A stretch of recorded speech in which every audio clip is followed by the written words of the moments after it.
Discover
I don't know this particular track, but it's a good one. This is Harris Heller. Faded Secrets by Harris Heller. It is on the You're Allowed to Play This Music When You Live Stream track list. Thank you for hanging out, everybody. So, I'm echoing. Do you have two tabs open? I shouldn't be echoing.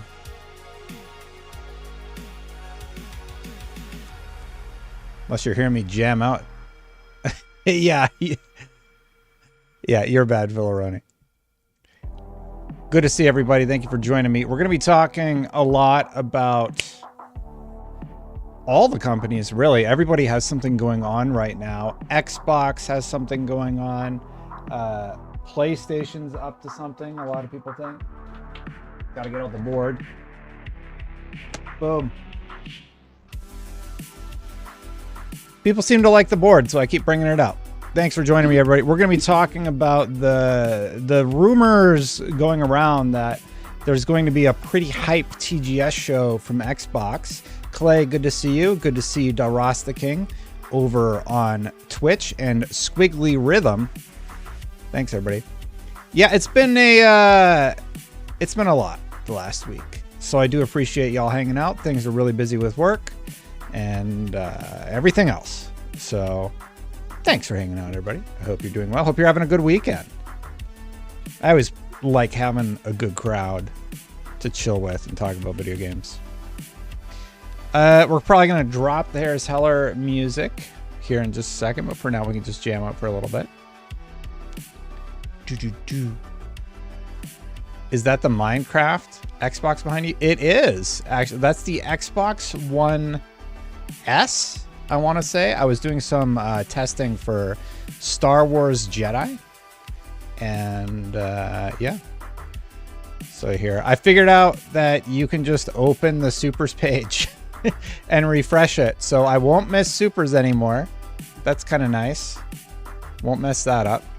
And I can just refresh. I can like do the story, and then I can go back and do the supers. Kino Man Sky, nice to see that membership icon over there. I did update the member list on the outro screen.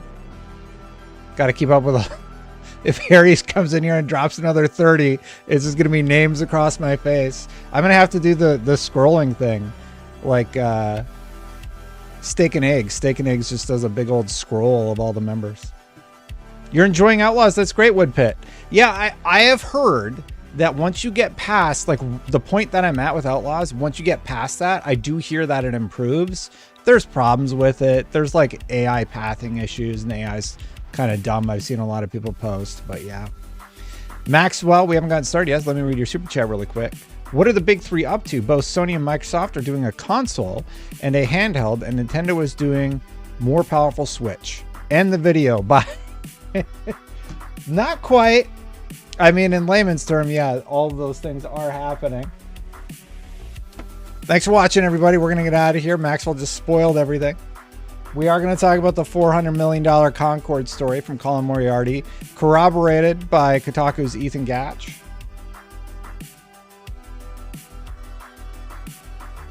Thanks, Max. Appreciate it. You are on the board. Well, let's get started. That's the end of the song.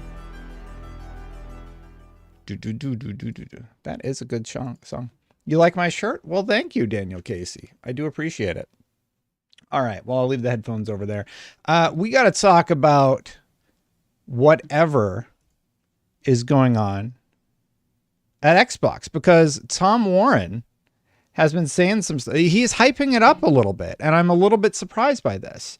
Going to be worth tuning into the Xbox Tokyo Game Show stream next week. Now, I saw it from some other people. I didn't like their tweets, but what was really interesting was Nick Zolklich.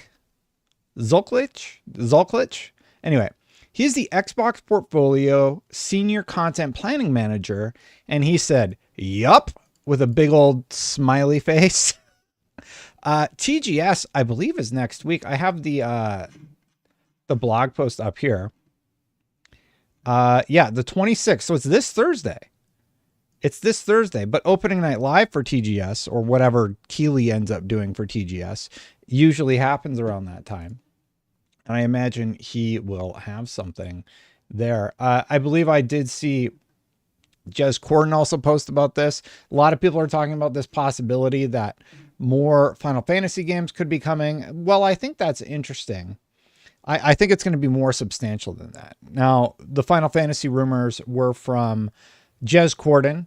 Do not expect Final Fantasy VII for Xbox at Tokyo Game Show next week. Expect Final Fantasy 16, Final Fantasy 1 to 6 pixel remasters, and hopefully both with Play Anywhere support. The whole slate of Square Enix games will be coming to Xbox over time, but not every title will get announced in the Xbox Tokyo Game Showcase. Just this news alone, if this is one of the things that they're showcasing during TGS, I gotta wonder if they're planning something even bigger. I don't think Tom Warren is like, you're gonna want to tune in for Final Fantasy. Tom Warren is somebody that's like teasing something a little bit bigger than that, in my opinion.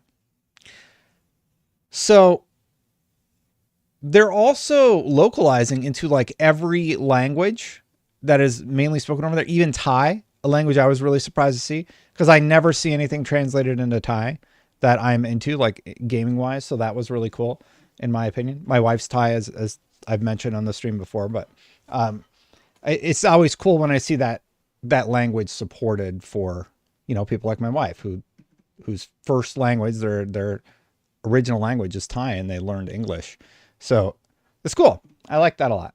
I do wonder if Xbox is going to do what I had thought would be a good idea for them to do.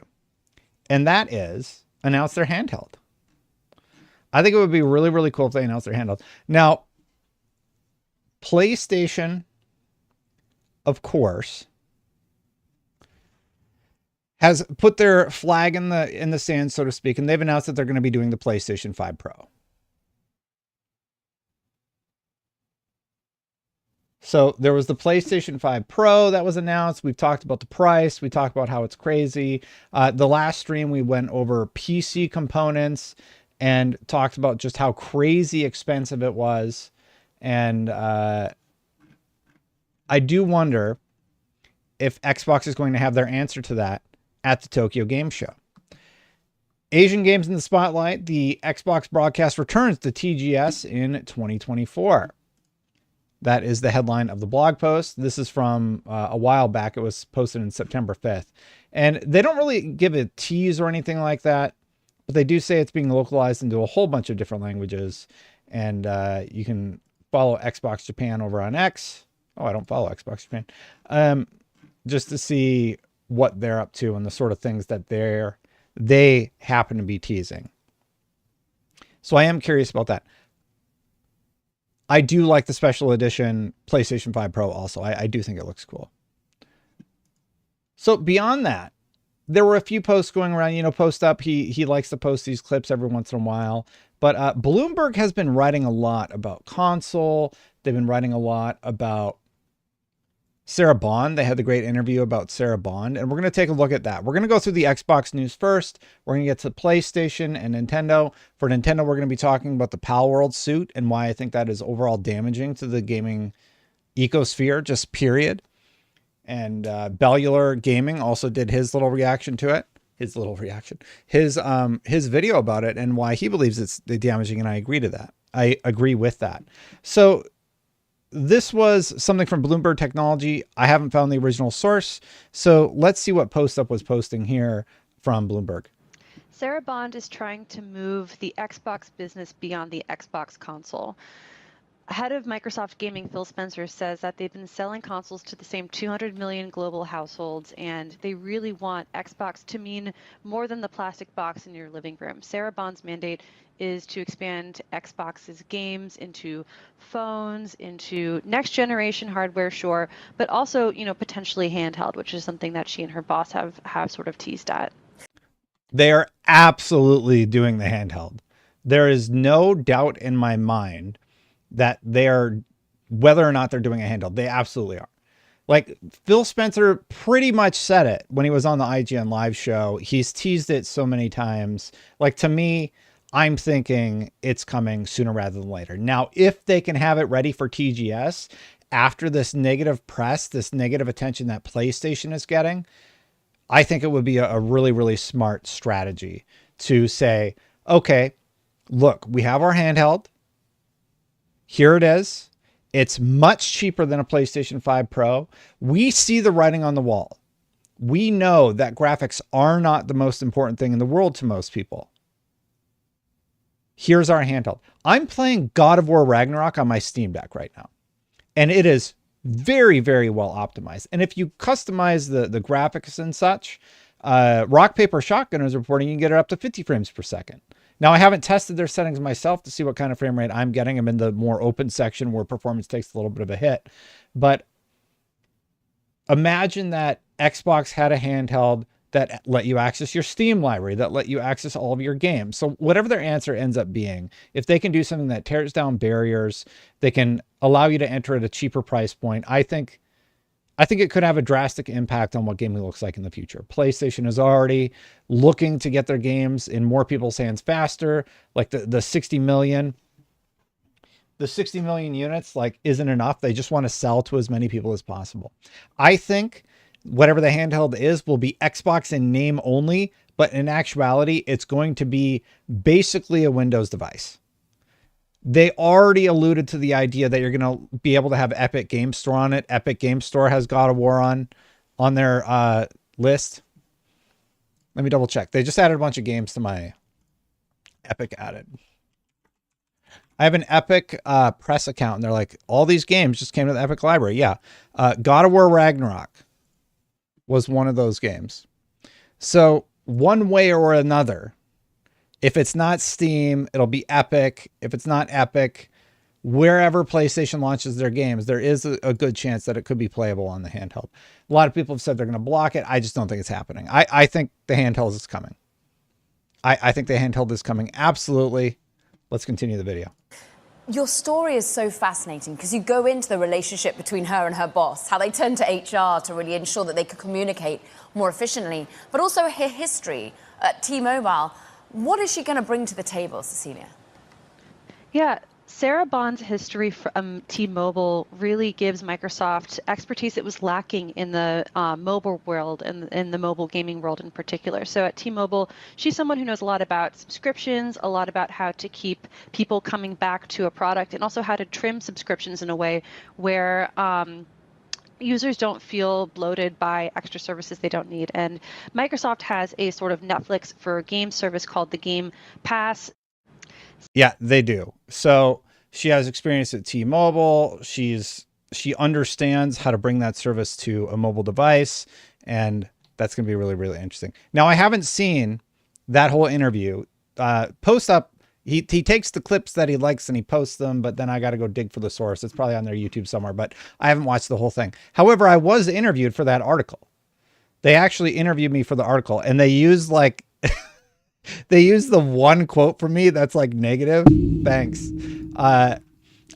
She kind of caught me off guard. She's like, what was the question? I'm going to paraphrase, but it was something like, do you think Sarah Bond is going to be a good leader or something like that? And I'm like, yeah, why wouldn't I think that?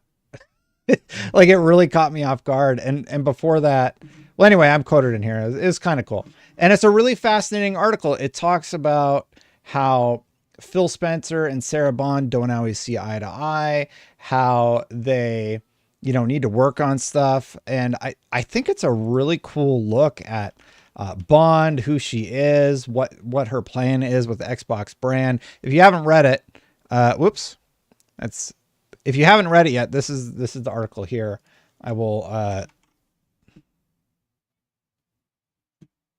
link you out to it. This is like way longer than I think it needs to be. I was going to link to it, but like the link is so long that I can't even link it. Anyway, yeah, Xbox president on handheld consoles and subscription gaming. A relative outsider, Sarah Bond is leading a high-stakes transformation of a company that's lagging behind Sony and Nintendo. And the one quote they used from me was when she did the interview after they closed the studios and like she seemed visibly shaken. And I was like, oh man, that's the only thing that you used from the whole interview? Whatever. Yeah, because it was like 30 minutes or longer that we talked. Cool article. I read about half of it. I need to finish it up, but they talk about Bond. They talk about her relationship with Phil Spencer and how that all has been going. And to me, it's like, it's very clear that we are headed towards a future where Bond will eventually take over when Phil Spencer retires. And as we've talked about, Phil Spencer is like 6 years away from retirement or something. Like, it's not far off, and it's totally reasonable that, once you get to retirement age, if you retire from your job, right? Kyle Denson says, it seems as if Microsoft is going to still compete with Sony in the foreseeable future, but in a different way. That'll put them up at top somehow. Absolutely. I agree with that. I think mobile is like, this is the time to strike. So if they are going to go the mobile route, doing it now is incredibly smart. I think it's incredibly smart to do it now.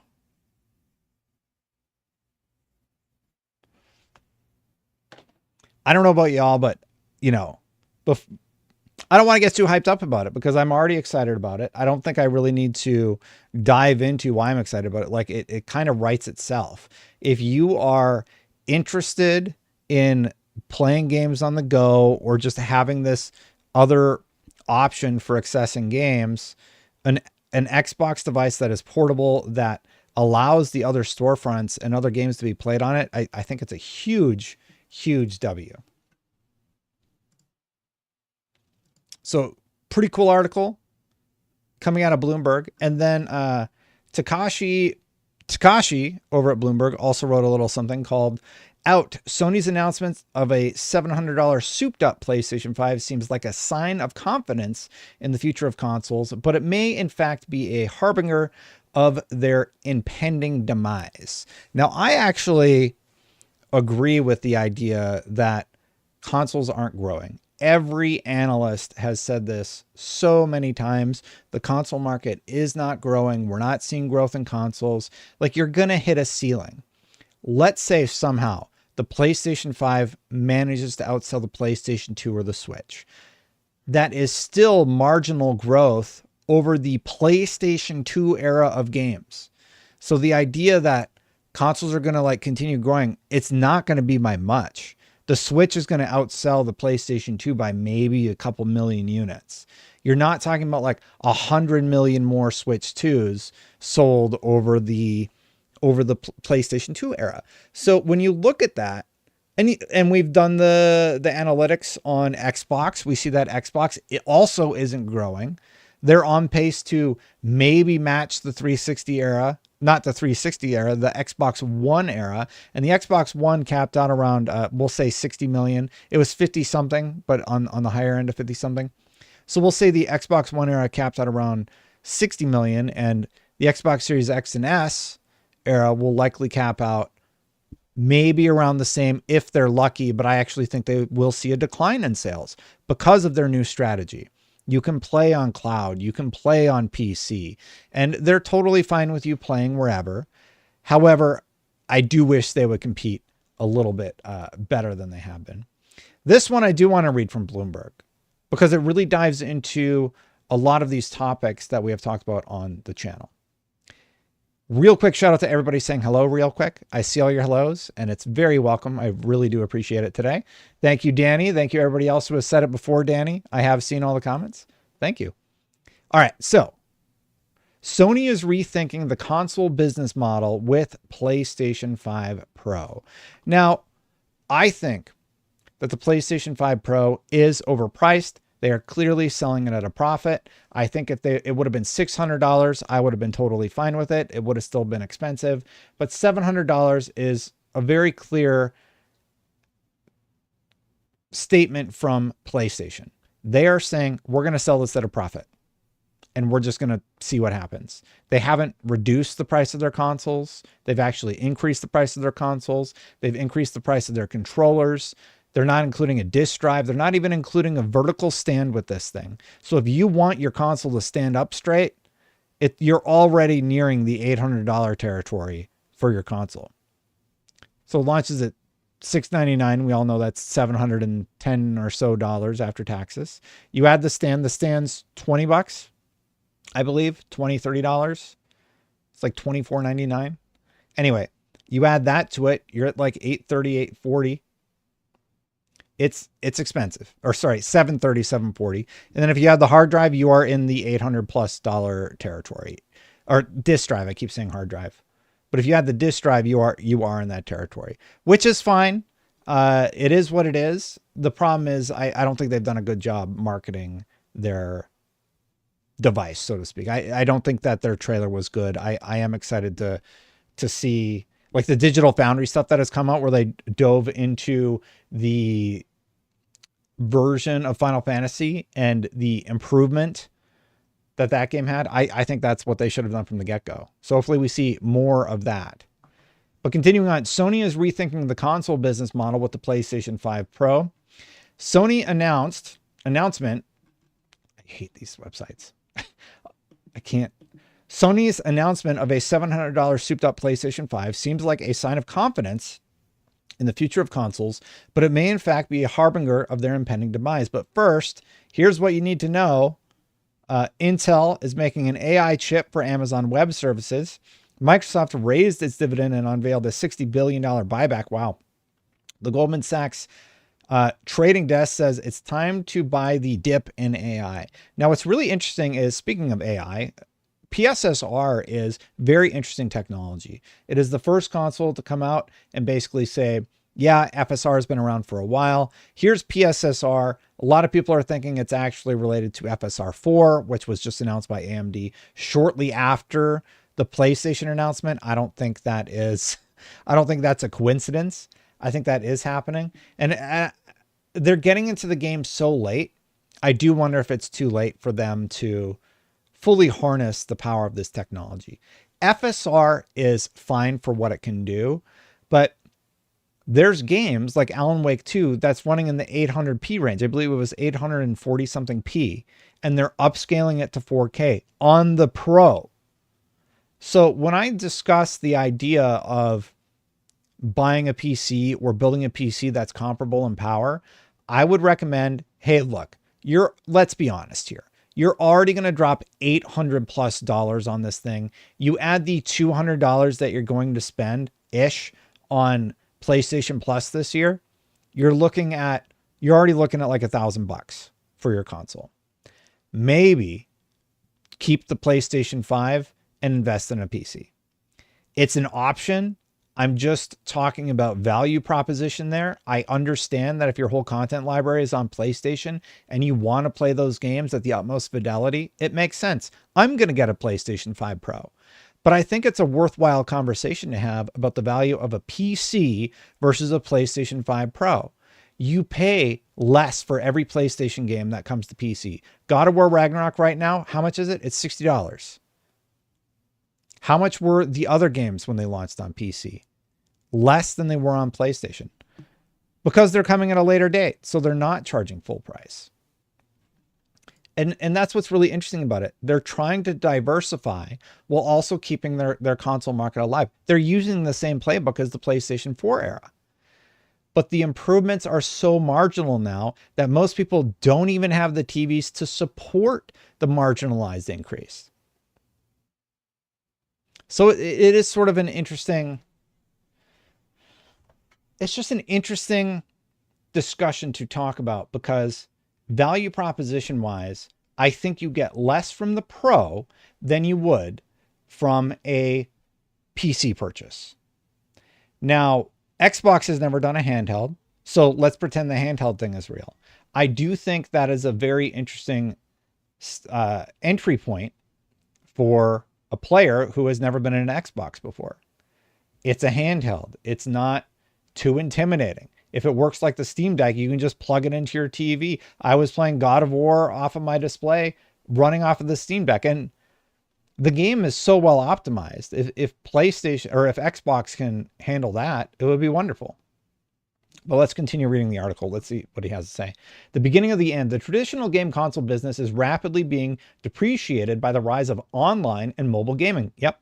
Nintendo Co. foresaw it, which with its hybrid Switch, which works both at home with the TV and on the move, while Microsoft Corp spending more time on building a cloud service than chasing Xbox exclusives. But Sony Corp Group, the leader of the trio, is perhaps most intriguing. The company offered a head-scratching peek at its future strategy when it announced its priciest console to date with the upcoming PlayStation 5 Pro. The machine, which doesn't even have a game disc drive built in, is supposed to deliver prettier graphics and better performance, which sound like nice to have improvements for an eyebrow-raising markup. But there is a certain logic to all this. Sony and its rivals traditionally relied on achieving scale to reduce costs and earn revenue from both hardware and software. By pricing the PS5 Pro about $200 above the competition, the Japanese company is signaling that it no longer wants to play that game. Instead, it's beefing up margins for now as it explores ways to tap the global online gaming boom.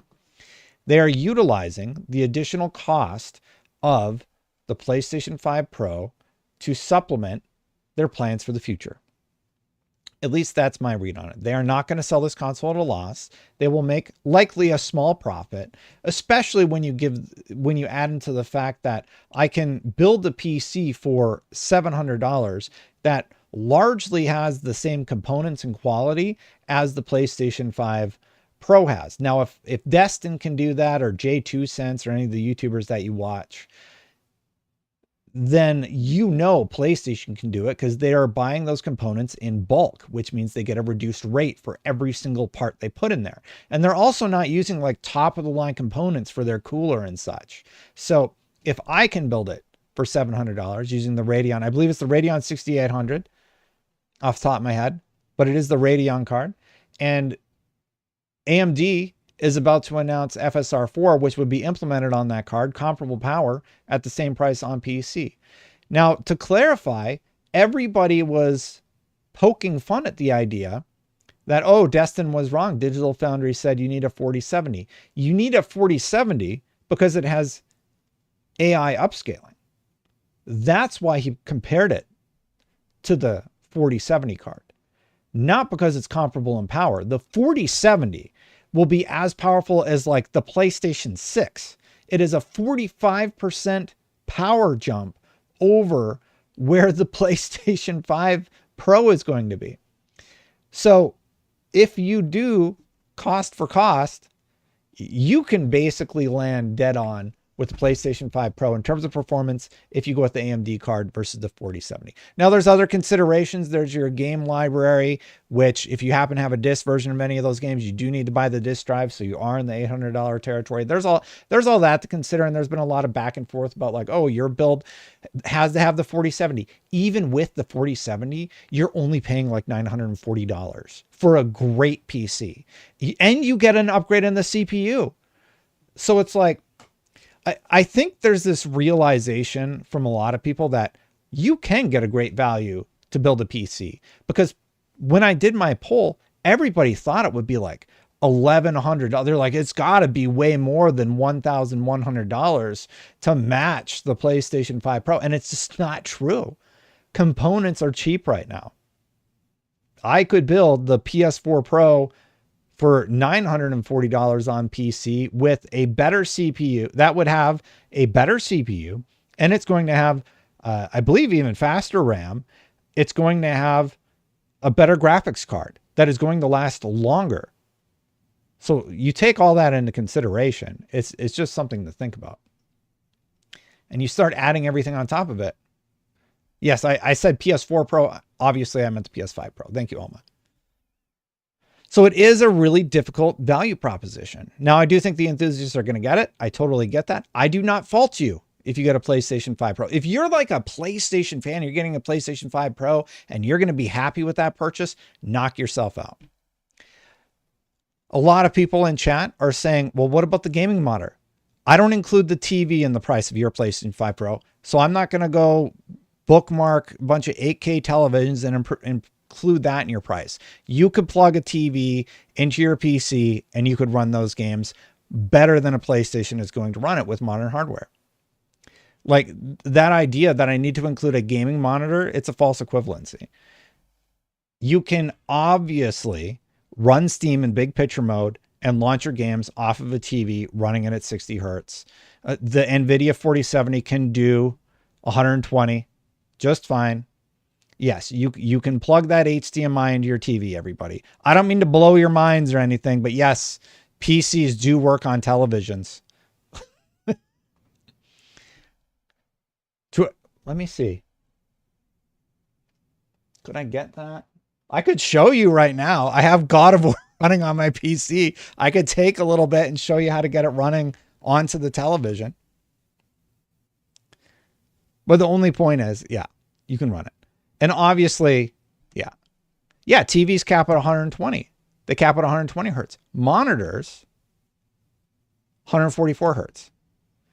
144 hertz, by the way, is a sweet spot. Any gains you get after that, like I have this is actually a 360 hertz display, the one I'm looking at right now. It's overkill. Like, yeah, you stop like noticing it at that point. So it's something like intrinsic happening with your brain, but you notice the difference between 60 and 144, just like you notice the difference between 30 and 60. So yeah. Yes, there is also 240 hertz. 240 hertz, I think, is fine. I did a feature on this monitor a while back, and they never asked for it back. So yeah. Anyway, let's continue on. But there is a certain logic to all this. Sony and its rivals traditionally relied on achieving scale to reduce costs and earn revenue from both hardware and software by pricing the PS5 Pro about $200. They're not playing that game anymore. We already talked about that paragraph. Smartphones, tablets, and smart TVs are all now capable of either playing beautiful high-definition games or, as Microsoft sees the future, streaming them via the internet from massive data centers hundreds of miles away. Bloomberg intelligence analyst Nathan Naidu sees ads and subscriptions booming as the dominant way to monetize games this decade, with cloud gaming washing away the traditional console. Then there's the issue of hardware costs. Since the first PlayStation in the mid-90s, Sony has benefited from advances in chip making that help make each console cheaper over time, allowing it to reach higher scale with price cuts. COO Hiroki Totoki told us in February that that's no longer the case. Semiconductor fabrication is plateauing, and the gains of yesteryear are over. The improvements you get in terms of CPU utilization or GPU creation are minuscule now. So they've been marketing 4K and 8K for so long, and you don't really get those benefits anymore when you're purchasing components. So when Xbox talking about like the most powerful Xbox ever, I feel like it's missing the point. I feel like anybody that is targeting their most powerful thing, I'm like, I think gamers are happy right now with even their PlayStation 4 Pros. Aries, thank you so much for the 10 gifted. You are crazy. Aries gifted another 10 memberships. The membership page is literally going to just, okay, I have space for 10. I have space for like 30 more over here. And then I think I'm going to have to figure out something for scrolling. Thank you, Aries. Thank you, Aries. Very crazy. Soon it will cover your face. Yeah, pretty soon. Lost my train of thought there for a second. It'll give me a second to turn the fan up. It is getting warm in here. I got like 2 PCs running. Anyway, I think a lot of people, like you look at the recent Star Wars Jedi Survivor, it just came out on the PlayStation 4, the PlayStation 4 Pro. I did a graphics comparison where we looked at some of the different enhancements across console, and it's like, you know, there's some texture things. The ambient occlusion is much nicer. The shadows are nicer on the more modern consoles. But most people just want great gameplay, and that game has it across the board when it works, right? So if you can get that great gameplay experience on the PlayStation 4 or the PlayStation 4 Pro, do you really need a PlayStation 5 Pro to play Star Wars Jedi Survivor for those minuscule improvements? Not particularly. And I think a lot of people are waking up to that, including developers who are taking time out of their day to backwards build their games that originally launched as next-gen exclusive. Star Wars Jedi Survivor initially launched on the modern consoles. By the way, that game looks real good on the Xbox Series X.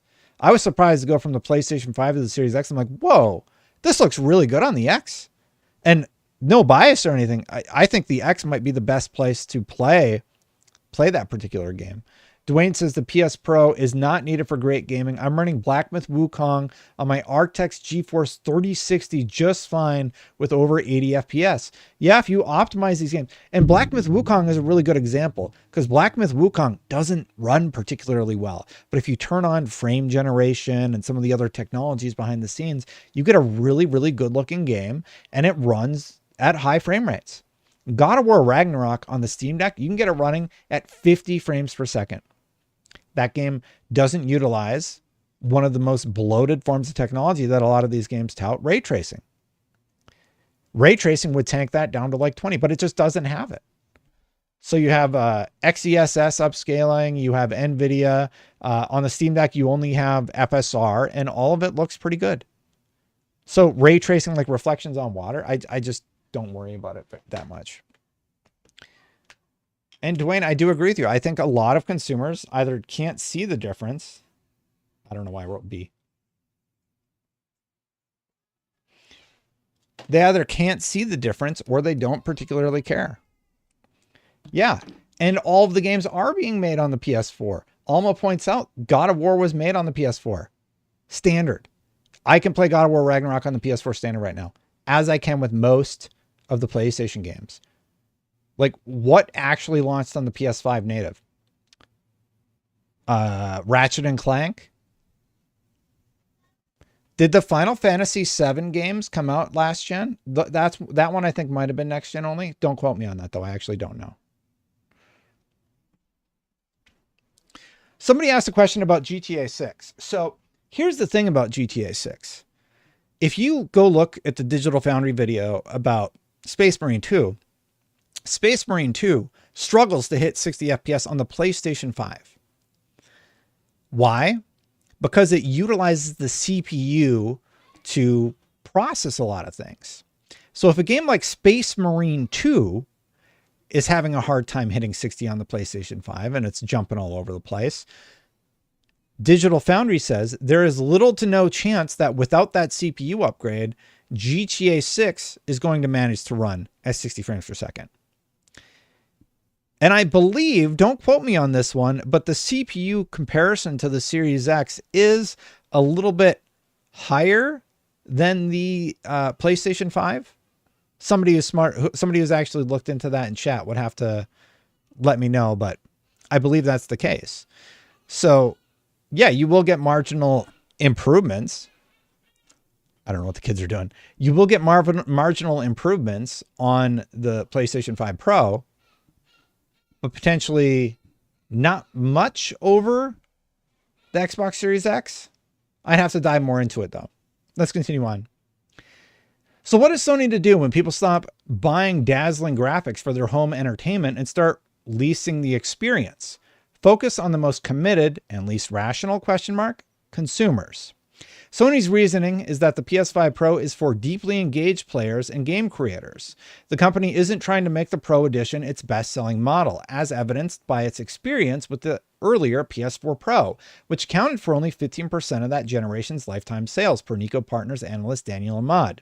It's trying to maximize the profit per unit of a piece of hardware whose mass market future is in doubt. Honestly, it's kind of smart.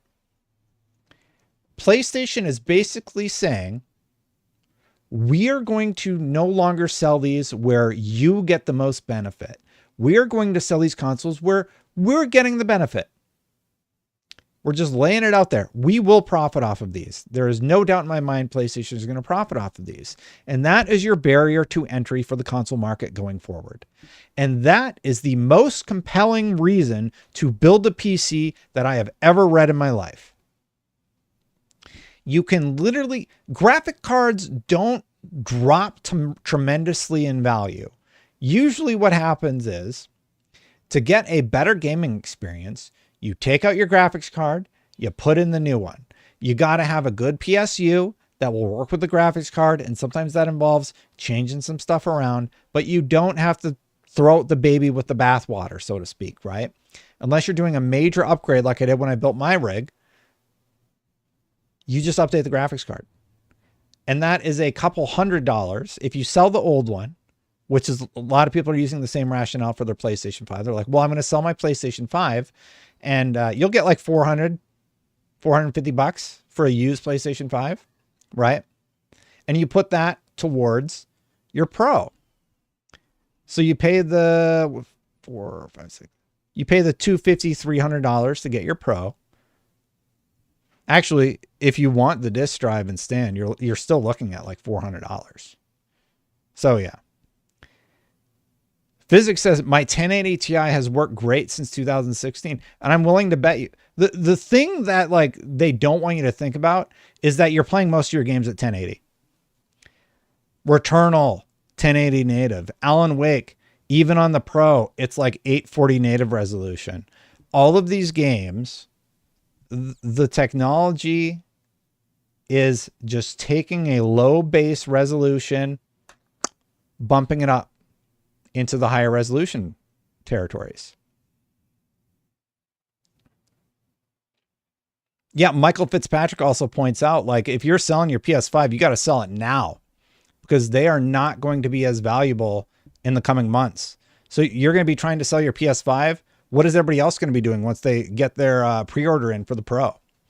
They're going to be trying to offload their PS5 right before that. So there will be more of them on the market. I wonder what a PS5 trade-in. PS5 trade-in value GameStop. Let's see what they're worth right now. Okay, right now, for store credit, let's see. This is GameStop. Any PlayStation 5 for the, you get, if you're a Pro member, so like you have to buy the membership to be the Pro, you get up to 330. So yeah, you can go get your $210 cash or $300 store credit and go get your thing. That is lower than I thought it would be. So they're selling every PS5 at their store for like $150, $200 profit. All right, let's look for a PS5. All right, so they're buying them for $300 and they're selling them for $449 to $499. Is this a pre-owned? $469? Yeah, so they're making $100 to $130 every console they trade in. Somebody shared their receipt and they're like, "Oh, look, I just traded in all this stuff." And I'm like, you did not get a good trade in. And I shouldn't have said anything, but I don't like it. Like, so technically, if you trade in everything at GameStop in order to, sorry, one second. Jez Corden is referred to as an Xbox blogger, and Destin Legary is referred to as an Xbox strategist in the article. Am I? I don't know what they referred to me as. I think about Xbox strategy.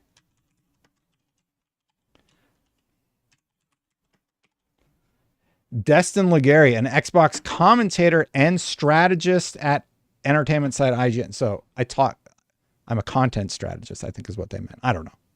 I don't think they're saying I'm an Xbox strategist. It is like so hot in here today. I don't know what's going on. Like you're on air conditioning mode, right? Woof. So anyway, yeah, not a great trade-in value for your PlayStation 5 already. Instead of a midlife price cut for its console, aiming for maximum scale, the company opted for a midlife hardware upgrade at an eye-watering price. It's a bold move that's invited plenty of skepticism. They also increased the price of their controller and they increased the price of their what was it? They increased the price of the controller. They increased the price of everything, basically. The console, all of that stuff. What did I get caught?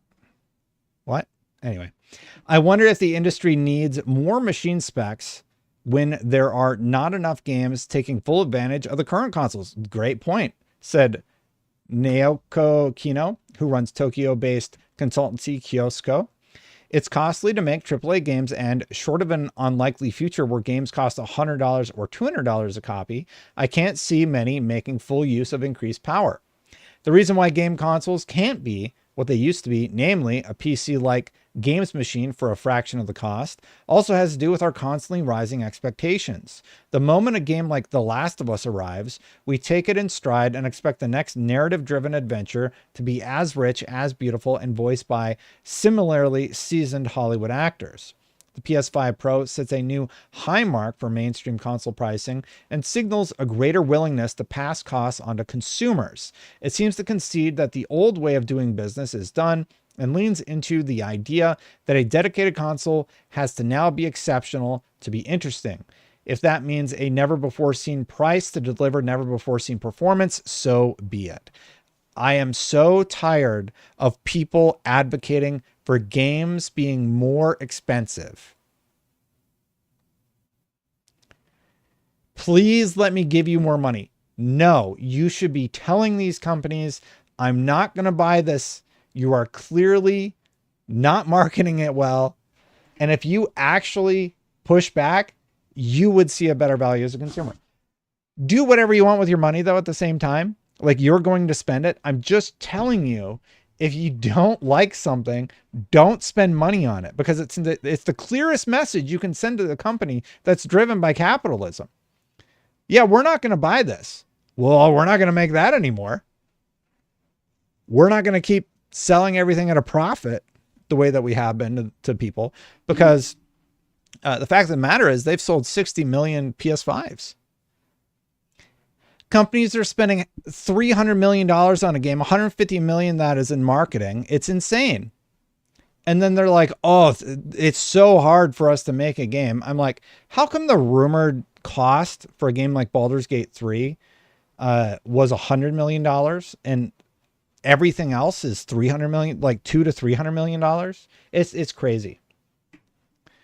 I wish we could get a more concrete number about the cost for Baldur's Gate 3, because like if that was 200 million and Last of Us was 200 million, which we know because they forgot to redact it properly with like a good marker in the FTC case, it would give us like some points on the graph, so to speak, that we could utilize to have these talks with more concrete numbers.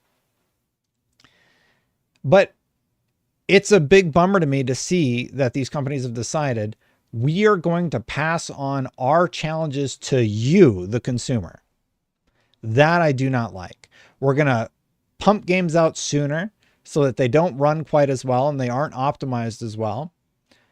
Like, that's not great for the devs. That's not great for you. That's not great for the business. We're going to charge you more money because we know you will buy it now. Well, that's not great either. We're going to make sure that every MMO has plenty of microtransactions in there because people have voted with their wallet. They don't mind. They're going to buy them. Like, we can all get mad about how, you know, pay to win tactics in games are frustrating and we don't like them, but people keep buying them. So why wouldn't they add them? What, you don't like money? Of course they're going to add that stuff. It's frustrating. So it's a little bit of it is on the player that is willing to continue purchasing into these environments that take advantage of them. And a little bit of it is on them. The thing I don't like seeing though is advocates to spend more money. Like, please charge me more money. A game should be $100. Why aren't games more expensive? You should charge me more. I'm like, what are you doing? Why are you advocating against yourself? You're advocating to charge people more money for games? Like, and it's from a lot of people who I know didn't grow up rich.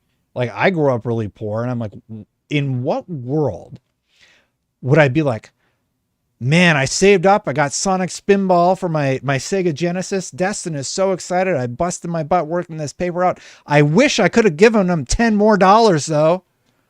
What are we doing? Industry, like people out there, what are you doing? Even the Baldur's Gate guy is like, don't charge more money for games because like you're going to hurt the industry. Phil Roney says, so if it costs me more to get into your system and the games have microtransactions, then you have less people in that group, leaves less for others to spend on the microtransactions. It's annoying and dumb. Yeah, I mean, like, so you charge me more for the games. The games have fewer things that you can earn by playing in them because you've moved them over to the microtransaction store. I have said the first video on this channel is microtransactions. Like, stop buying them. Stop buying microtransactions. I'm begging people. It's like an 8-year-old video. And my big take was, don't buy this stuff. But people did. Like, people are going to spend their money how they want to spend their money. And I just want them to know that will cause a negative avalanche of problems for you in the future. So, yeah. I love Sonic Spinball. Sonic Spinball I thought was great. Calling Sonic Spinball a cash grab in 2024 does make me chuckle a little bit. And that was the end of the article. The big story, something about Google. I guess that's separate. Yeah. The PlayStation, he closes off. Let's read it again. The PlayStation 5 Pro sets a new high mark for mainstream console pricing and signals a greater willingness to pass costs on to consumers. It seems to concede that the old way of doing business is done and leans into the idea that a dedicated console has to now be exceptional and interesting. If that means a never before seen price to deliver never before seen performance, so be it. How about this? How about Xbox comes out and says, yeah, look, we have Game Pass. Yes, we've increased the price to $20, but you get access to all of these games. It's basically Netflix for gaming. We all say it is, even though Xbox doesn't seem to like that comparison. That's what it is, everybody. It's Netflix for gaming. We all know it, and it's great. So if you're dropping $20 and you're getting access to all of the big blockbusters on Xbox, plus the third parties that come in once in a while, plus that whole EA catalog, yeah, you get some stinkers like Redfall once in a while, but you saved yourself $60, $70 by not buying that title. You try it out. Yeah, this is bad. And then their next big thing is that, hey, look, we saw what they did. We are going to be introducing a handheld, and the price is going to be comparable to what the Steam Deck is today. That's our solution. So, yeah. And that's what I hope to see. I hope Xbox utilizes this genius marketing opportunity to say, basically spread the message of, we are thinking about the consumer. It is not a good time in the economy right now. Nobody has any money. It is a really, really bad time, right? So we'll see what happens on the other side of this whole thing. Double says, I feel like the increased cost of games has more to do with costly failures a la Concord. I don't know. Maybe we could go to the Concord story next. I don't think that's, I don't think that's the reason for the price increase of the console.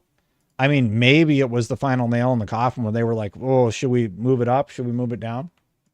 Yeah. Xbox Series X was $650. All right, let's test that theory out. It was $599. It was not $650. And I can get one right now, DoorDash to my house for $499. There's one at Best Buy for $499.99. So what are you even talking about, Lou? You're wrong. It's not $650.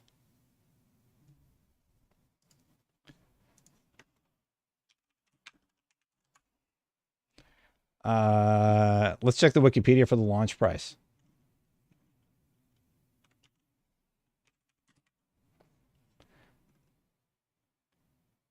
Price $499.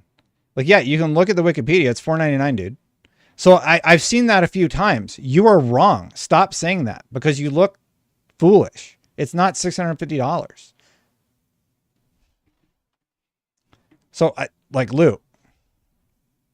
Oh, the special edition, which comes with a game and a controller probably and 2 terabytes of memory. Yeah, but at launch, bro, it was $499. Like, you're trying to compare a special edition of a console, which comes with 2 terabytes, and it comes with probably extra stuff. Like, what are you doing? It's not comparable to a console that doesn't come with a second controller, doesn't come with a stand, doesn't come with a disk drive. It's not apples to oranges there. So you're comparing a $650. Let's look it up. Like, I just think that's such a bad argument. Like, I think it's a very, Lou, if you're going to make that argument, it's a terrible comparison to make. It has 2 terabytes in new tech. I can't even find a $650 Xbox. The 2 terabyte Galaxy Black Edition? Is that what you're talking about? It's $599. So you're not even right saying it's $650. What are you doing? It's $599. So you're, instead of buying the external drive, you're getting 2 terabytes of internal memory. So it's $100 cheaper. And it has a disk drive. You're like, bro, like, you're like intellectually manipulating the argument to rationalize the PS5 Pro price. I don't really understand. And like, that's fine. Like, whatever you want to do to rationalize the price, but I don't understand why you're saying it's like, first you said it was $650. It's not $650. It's $599. I'm looking at it on the website right now. It does come with 2 terabytes of memory. That's still $100 cheaper than the PlayStation 5 Pro. It comes with a disk drive.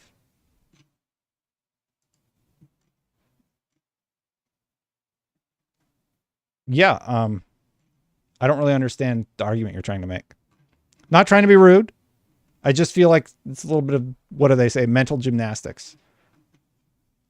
I don't really understand the point you're making. Like if I were to buy the external card for my Xbox and plug it in, yeah, I would pay. I mean, I could just do that. How much is a Xbox 1 TB? I mean, yeah, if I bought the Sega, if I just bought the external drive alone is $150. So if I were to buy the external drive, I would pay more than getting the Galaxy Black Edition. But I think you can use like other non-proprietary drives now. But the proprietary one puts it over.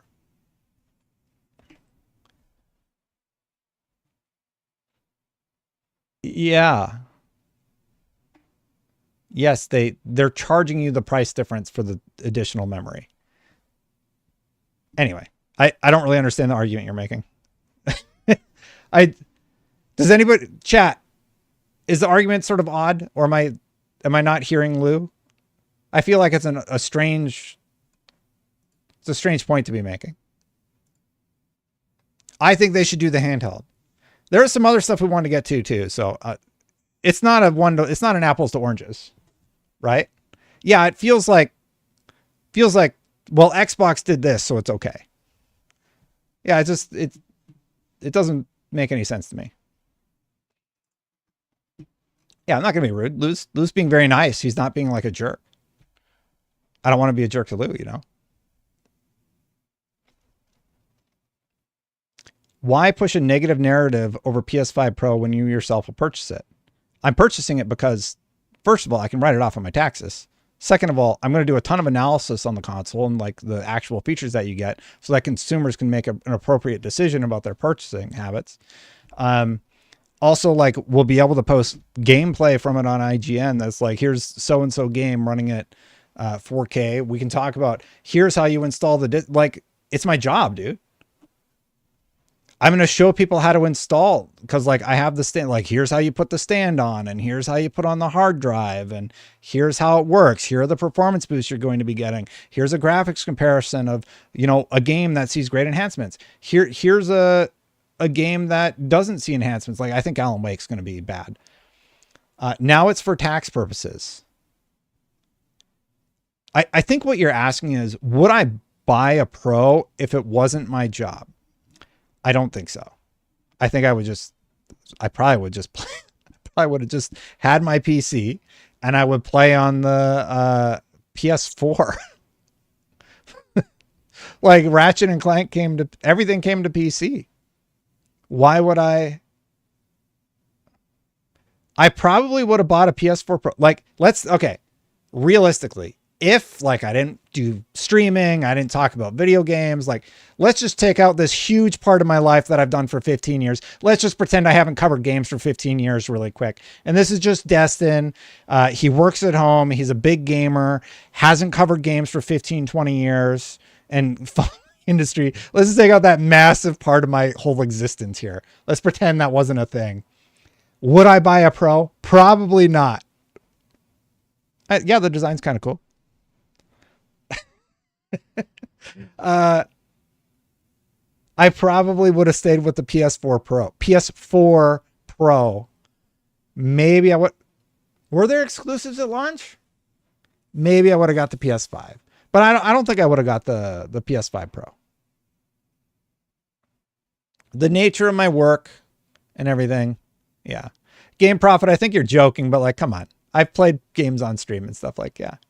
No, I'm not getting spicy. It's just sort of funny that people think like, of course it's just such a weird, you're coping. I'm like, what? So why not encourage people who can afford it to do so if they're in the ecosystem, if there's no bias? Oh, because it's not that much of a jump technologically. That's why. I don't think it's a good value proposition. I think you're going to see marginal improvements on the PS5 Pro. And that's why I'm not going to advocate for purchasing the PS5 Pro.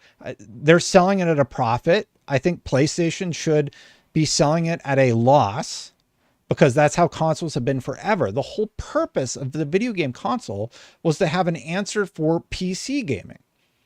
Okay, well, we're going to get consumers in cheaper. We're going to eat the loss on the console.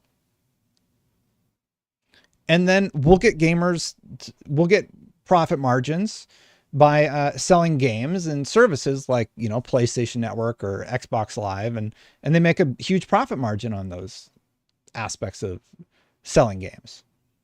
Historically, it has been they will sell at a loss. So like, why would I not encourage people to go out and get a Pro? I don't think the Pro makes a lot of sense for anyone. I don't care if you're a PlayStation 5 gamer, a PC gamer at all. I think it's a bad value proposition. I hope that answers your question. It can be to them. It may just be what they prefer. So stop it, play your system of preference, and be happy. Lou, it is not a good value proposition.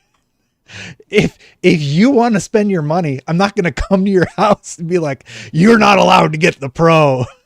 I don't care if you get the Pro, dude. If it makes you happy and you're happy with your purchase, knock yourself out. Go for it. But from a, what's the word when it's like not a bias? It's just like when you look at the technology. No, it's sort of a fun conversation, Indra. Like Lou's being great. And I think it's sort of a fun conversation. So I'm not wasting any energy at all. This is great.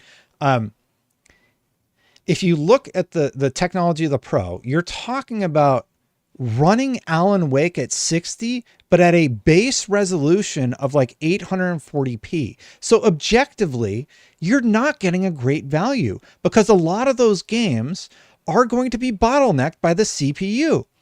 So I would say, hey, if you really want to see like that big jump, consider PC. That's all I'm saying. It's St. Jimmy. I do agree with you. I do think the most dedicated fan base will purchase it. I don't think it's going to be the 15% we saw with the PlayStation 4 Pro. I do think that there will be like a 10 to 12% adoption of the PlayStation 5 Pro. So Digital Foundry has done the pixel counts, man. You're talking about running games at 1080p. Are you going to tell your audience they should abandon the Xbox as a console and the next Xbox will most certainly be incredibly expensive? Just go PC and drop Xbox console? Yeah. Sure. Was that supposed to be a gotcha? Hey, Xbox gamers, when the next Xbox comes out, you should really consider a PC. I would. Yes. Because if they're going to price comparable to what PlayStation is doing right now, and they're going to sell the Xbox console at a profit, Xbox has an even better deal. You don't have to buy your games again. You just build the PC and they're all there. You get to keep all of your games. PlayStation wants you to buy them all again. And here's the difference. I think the next Xbox family of devices plus Game Pass, yeah, totally buy a PC. Absolutely. I think the next Xbox, though, I think they will sell it at a profit because PlayStation has now set that standard. I think Nintendo's going to sell it at a profit also. I think that the next Xbox console is going to be more like a PC. I think you're going to be able to have multiple storefronts on it. And I've said this for like 4 months now or something. Like you can go back and look at my crazy person hat theory. I think it's going to basically be a PC that they call the Xbox with multiple storefronts on it. And you're going to be able to play PlayStation games on it. And I think that is going to mess up PlayStation fans if that comes to be. Yeah. Let's say they have Steam and I can play God of War Ragnarok via Steam on my Xbox and it's $700. Like, guys, like the whole industry is changing so much so fast. So I want to paint a real clear picture here now. The next consoles are going to be way different than what we know. What did I say? That Xbox gamers should also build a PC? Yeah. I'll say it. Now, if you don't want to, don't. Like, no, I'm not going to come to your house and be like, you need to sell your Xbox. But you would have been playing Starfield at 60 had you invested in the PC. And I think a lot of Xbox gamers have already had that conversation. Dwayne says the PS5 Pro price scares me because it makes me wonder of the PS6 price, and PS6 is going to be like $800. be better to go PC at that point when it comes to pricing, in my opinion. Yeah, discs are going away. Discs are going away. Like, that's just not going to be a thing. They want you to buy digital. They want to control your library. They've wanted that for years. And now they're getting it because they don't like used games. They don't like anything where the consumer gets a better deal, right? So yeah, I think it's great that you can play Xbox games everywhere. I myself love how you can move the catalog between SD and my Series X. Xbox needs to just focus on software for it. Lou, we agree on that one. Xbox needs to get their software in order. So see, we can come to a common place. My issue with the Pro is that they didn't upgrade the CPU.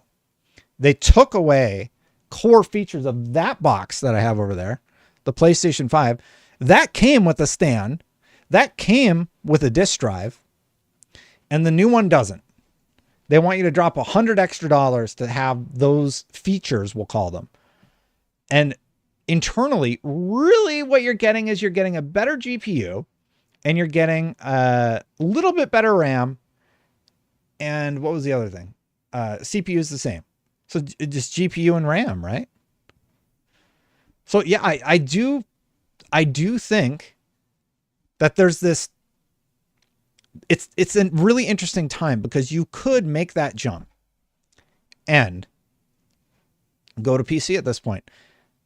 So yeah, I mean, I'm not hating. Like, look, and like, I want to be very clear. I think there's a confusion here.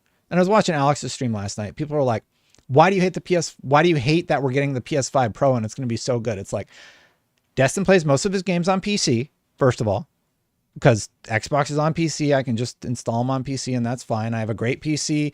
Like, I'm here like 8 to 10 hours a day, either from IGN work or doing my YouTube thing or whatever. Like, I'm here, just boot up a game and I go, right? I have all these devices so that I can do analysis of the frames and like how well they're running. I'm working on God of War Ragnarok on PC right now. I can show you where I'm at with my project. I've been working on it this weekend a little bit. Don't tell anybody. But like, I'm looking at how well the different things are running. So this is like FSR, this is native Intel XeSS, and this is DLAA Ultra. So like, this is what I do, right? Like I look at these things. Oh yeah, by the way, texture quality, I have them reversed. I haven't fixed my lower thirds, but low is on the right, ultra is on the left. I got to move around the footage, but yeah. So yeah, this is a work in progress. This is model quality. God of War is very, very well optimized. This one took me a while to see, but if you look at his shoulder pad, turn it out for a second. But yeah, it's going to be really interesting to do this same sort of thing that I'm just showing you with this God of War edit that I'm working on with the PSSR AI upscaler and the PlayStation 5 Pro for work. So anyway, let's move on though. We have some other stuff to talk about today. Oh, Phil sent me something. What'd you send me? I did see the Skeletor thing, Phil. I have seen the Skeletor thing. It's pretty good. The Skeletor Reacts thing. Yeah. This was interesting. Check this out.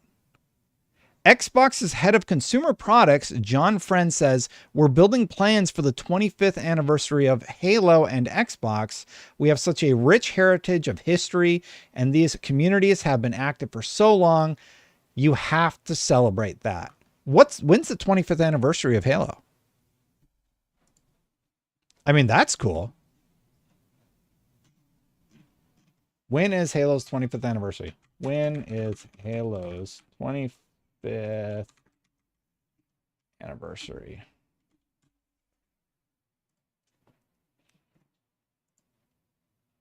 Well, does anybody know? November 15th? So maybe they have something planned for November. That would be cool. And I actually need chat's help with this one. I was not joking when I said this is the first time I ever heard about the Xbox Ambassador program, but they're closing it after 13 years. Microsoft is ending its Xbox Ambassadors reward program after 13 years. The program will end on October 15th. What is this program? I've never heard of it. What did you get for being in it? Here's what it was. Over the last 13 years, Xbox ambassadors have played a key role in fostering connections and positivity among Xbox players. Whether hosting a gaming session for players to connect or providing feedback on our games and hardware, you have helped shape Xbox in so many ways. While we have learned so much from this passionate group, today we are announcing the final season of the Xbox Ambassadors program as we continue to integrate its values across our platform and focus on creating more ways for you to directly influence and impact Xbox for all. Some people in chat were saying they were one of these. What did you do? What did you get out of it? I mean, besides being a good community member, what was the point of it? Did you get points or something? Why the change? Xbox has evolved over the last decade, and with that, the needs of our global community. Players are finding more value in engaging with us in other ways that allow them to live our community values of making Xbox a place where everyone can have fun, including programs like FanFest. FanFest is cool. The Xbox Insider Program and Rewards with Xbox. Thanks to the work of this group, the chance for players to experience the joy of gaming is more global and inclusive than ever, and we believe that now is the right moment to bring the learnings and values of the ambassador community into all of our player engagement programs. I've never heard of the ambassador program. RDX for $13.99 Canadian dollars. That's like $3. Thanks, Red. RDX. I always make that joke. When I was growing up, the joke was that the Canadian dollar was worthless. So we would always, that would be the joke we always made in Canada when I grew up in Ontario. Thank you very much, RDX. Jez said Xbox and PC port to games could merge and be one port next gen. Honestly, could be good. Be less reason to skip Xbox when you just need PC port, and would make sense if they're adding Steam. Yeah, that'd be cool. That would be cool. Well, they already have Play Everywhere, right, RDX?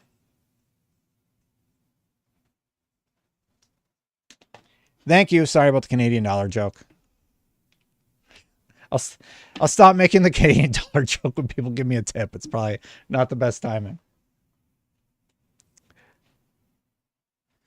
Oh, Tech thinks I'm not reading chat enough. So I'm going to read every chat message for the next 5 minutes, and you guys vote and you tell me how engaging is it if I just read chat. Tech says he only responds to super chat. Nope. Now I'm responding to you. So we're going to wait now.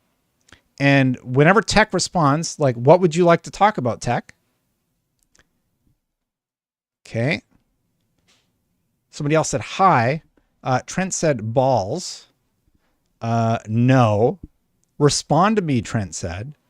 Pradeep said, can you read my chat? Don't do that, Alma says. What are they up to, Nighthawk says. Yeah, this is much better content. Good point. Good point, Tech.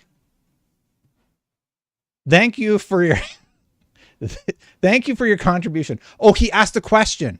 So now because there's a delay, could you repost your question again, Tech, so that we can move on? And you're from Windsor? Yeah, bro. I'm born in Ontario.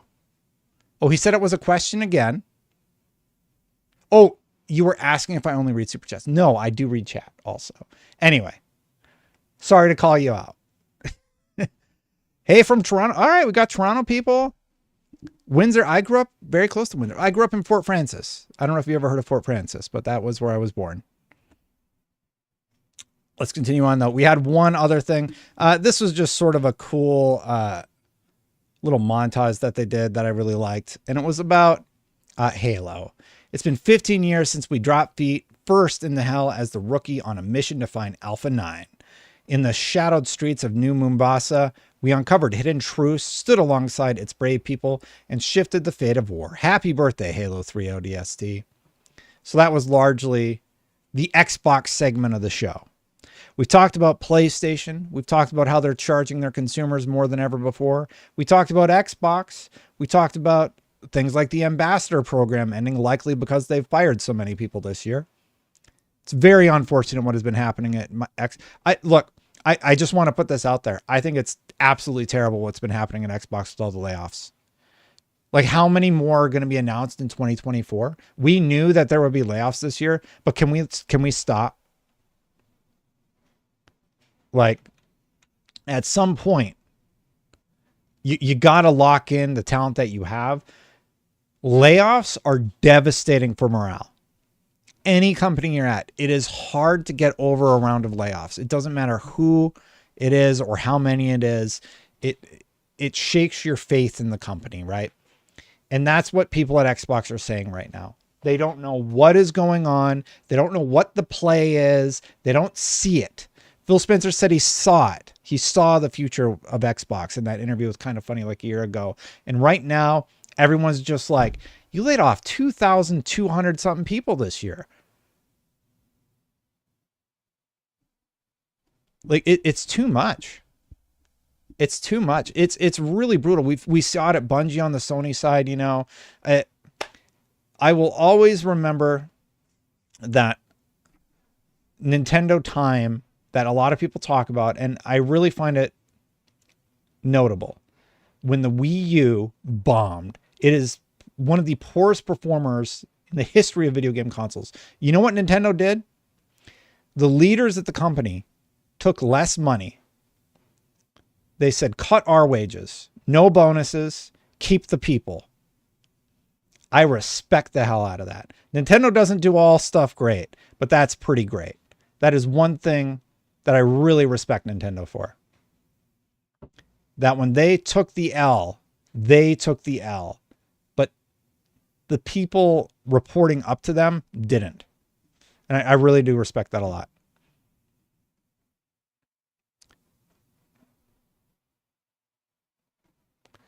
RDK says, good things are growing in Ontario. Can't wait for Shattered Space. Got expansion card for it. Nice. Nice. Yeah. Redundancy is a part of business. It sucks, but like they should have ripped the Band-Aid off earlier. You can't do this piecemeal thing where like for a year or two, you're laying people off. Like you gotta nip it in the bud now. Get it done. Figure out where the redundancies are. Do the last one. Don't do it for a few years. Like we sort of talked about Tokyo Game Show. I do think that they are going to announce the handheld. That's my hope. The rumored handheld is announced. How many jobs I need for $1,000 Canadian PS5 Pro? At least 2, right, RDX? Yeah, it's even more expensive in other places like Canada and the EU and Japan. It's crazy. Cold-blooded business. Nintendo is patent trolling Palworld because it got too big. I made a whole video about this, but this is the big story for Nintendo this week. And real quick, I wanted to talk about why this is problematic. Nintendo is not suing because Palworld has pals that look exactly like Pokemon, basically. A lot of people talk about Anubis and how it looks like one of the Pokemon or whatever. Like, obviously that is the thing. That's not what they're suing for. They're suing for patent infringement because it's a stronger case than copyright infringement. And they're patenting things like, let's see here. Here's the post from Stephen Totillo. If I'm reading this correctly, here's the Nintendo patent from 2021 for a video game character throwing an item to catch a monster while out on the field. What's really interesting about this, the patent aspect, these patents weren't filed until after Palworld was announced. Palworld was announced in 2021. The patent was filed after it was announced. The US patent wasn't filed until after Palworld launched. A month after it was approved, they sued Pocket Pair. This could be a big W for Nintendo. This will be an L for the games industry if Nintendo wins. I want Nintendo to lose. Not because I think Palworld is like morally just or they didn't rip off any of the concepts or designs or whatever or even come close. I don't want to see game mechanics become patents. Oh, you can jump over a block in a game? Check out the Destin Legary patent for that one. Are they going to patent walking forward next? Warner Brothers did this with the Nemesis system, and I discussed this in the video. They patented the idea of having factions of enemies that would remember you and then fight against you. And no game has used it since because they own the patent. So if you want to have that mechanic, you just can't. You could get sued by Warner Brothers. And again, the gamers, the consumer, gets less because of deals like that. Patent is registered to Nintendo and the Pokemon Company, as you can see. We still don't know which patents they claim Palworld is infringing on, but for all the dissimilarities between how Palworld and Pokemon play, they do both let you catch monsters in the field with balls. Worth noting, thanks to the nudge from Tom Warren, that this is a patent application in the US. Don't think it's been assigned yet. I'm unclear of the status in Japan, and here's the status in Japan. Looks like the patent was considered valid and registered in 2023. And then subscribe to GameFile. Steven Attila has been doing pretty good with GameFile, by the way. But all of that said, they filed these after Palworld. They saw it. They didn't like it. They put up this, it's in Japanese, but I have a tweet here where it sort of paraphrases. Nintendo and the Pokemon Company have filed patent infringement lawsuit in the Tokyo District Court against Pocket Pair. This lawsuit seeks an injunction against infringement and compensation for damages on the grounds that Palworld, a game developed and released by the defendant, infringes multiple patent rights. Nintendo will continue to take necessary actions against any infringement of its intellectual property rights, including the Nintendo brand itself, to protect the intellectual properties it has worked hard to establish over the years. Now, they said when they first were aware of Palworld, we've been made aware of Palworld. It's been brought to our attention. We'll take the necessary action. Well, this is the action they're taking. They're going to potentially kill Palworld. And this comes just a little bit after the announcement that Sony and PlayStation are likely going to be announcing that they're getting Palworld on their platform, and also that a show will begin starring the Pals. A lot of the legal experts, there's Legal Eagle, Hogue Law, is waiting to see what patents specifically they're claiming are being infringed upon, and then what they are going to be able to do. Nintendo has never lost a suit that they have brought to court. For some clarity,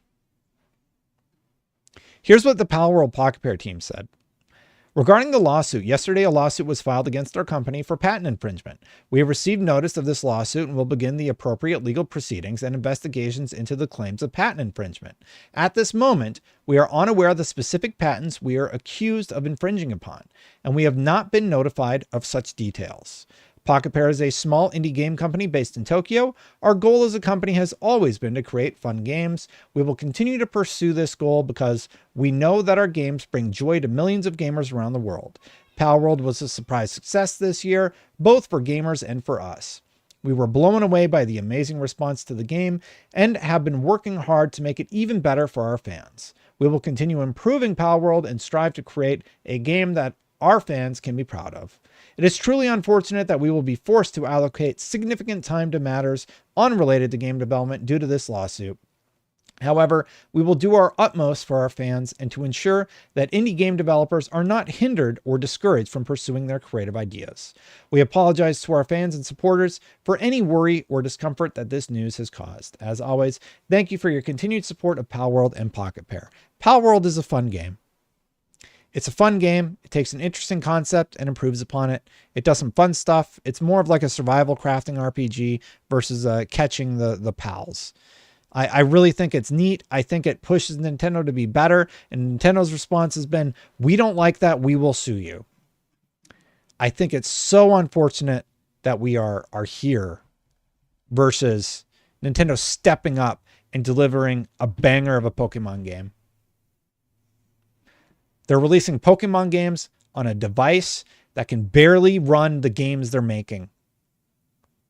The Switch 2 needed to be released in 2024, not in 2025. And when somebody comes around and they make a game, it's not a perfect game, but it's better than most of the Pokemon games we've had for the last several years. It's cool. It's unique. It does something sort of wacky and cool.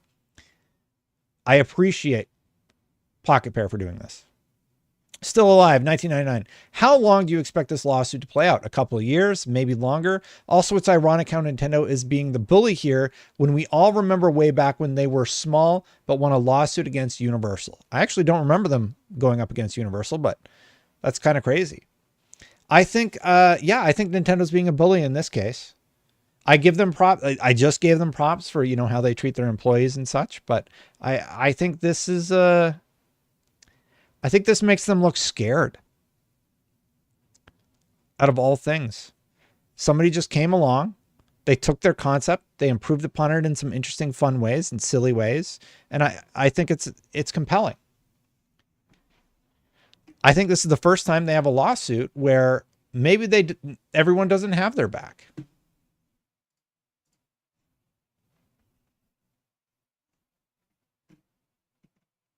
Lane Kramer says maybe time break from D2.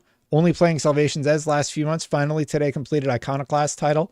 Man, this was a hard one to get. I haven't touched Destiny for a while. I need to finish up Act 3. I should probably play soon. So, yeah. Yep, they're just suing because they want to own the rights to it. What do we have left? I had a few extra stories. We're going to go to PlayStation next. So there's a lot of rumors coming up about PlayStation's plans for TGS.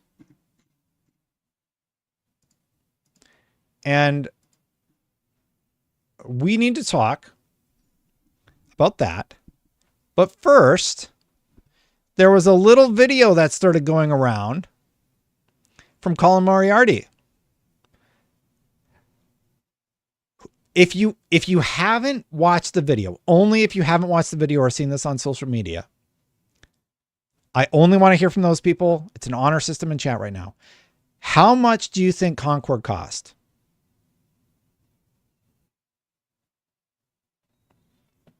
To make? Like, what do you think is going to be in this video? How much do you think he's going to say? Only if you don't know, because I'm sure everybody has seen this already. 200 million, 300 million. 30 million.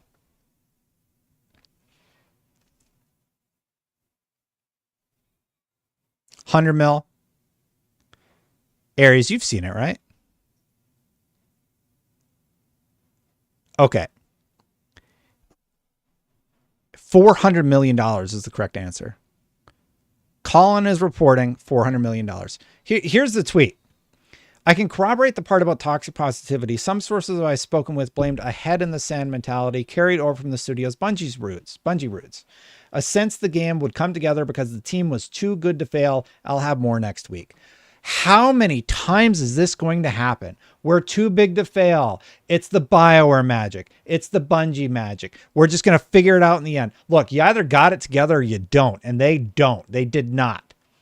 But the compounding factor, the idea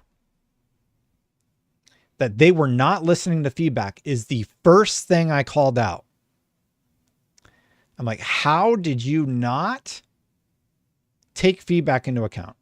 So let's take a listen to this. We've had part of it corroborated by Kotaku, which is interesting. And we have Colin Moriarty talking about the price of Concord. It's a 9-minute clip. Buckle up. I want to talk about Concord. I wasn't going to ever talk about this game again. Because who really gives a shit? However, and I don't do Colin's a potty mouth, by the way. Journalism really anymore, as you guys know, and we talk about this a lot. I was a journalist at one time, and I used to break a lot of stories, and these days I don't really grind like that. So the stories that I break these days are usually people, always, not usually, always people coming to me. Yeah. If you want to come to me, by the way, my DMs are open. Just saying. And someone who worked on Concord. If you worked on Concord and you want to spill the beans to Destin Legary, please do so. Please let me know. Reached out to me and I verified who this person was and went through all of that and talked to this person extensively, for a long time. Ooh. And got some, I think, interesting information that I can share about Concord. I think people will be interested about it. The reason that I wanted to talk about it is because some of the assumptions that I had made about the game were dead wrong as far as how much it cost and how much Sony really lost on it. Here it comes. So the big thing that you really need to know here about this is that Concord cost about $400 million to make. What? $400 million. Now, I've seen people say, oh, it was in development for 8 years, but that 8-year mark, it was like a drawing on a napkin point, right? It wasn't until the 6 years we started burning through the $400 million. I trust Colin. Colin's not going to just put this out here. Like, imagine how damaging this would be to Colin's reputation if he's just saying all of this and it's just vastly incorrect. That's not a Colin move, you guys. Say everybody has an opinion about Colin. He doesn't go out there and spread straight up lies about costs of games and stuff like that. And it's being corroborated by Kotaku. So yeah, I don't like Colin. He only talks trash about Xbox. It's annoying how he talks about Game Pass. Colin's been on this channel. I've had Colin on and we talked about Game Pass and Microsoft and the whole Activision Blizzard deal. And the reason I love Colin is because we don't see eye to eye. He is a person I can talk to. I don't agree with him. We're respectful. We have a conversation about it. And that's why I like Colin, because he's the type of person you can talk to, not agree with, have an interesting conversation where maybe I think a little bit differently. Maybe he thinks a little bit differently, probably not, but it's a conversation and we both represent a different side of it. Right. And I love stuff like that. I miss that.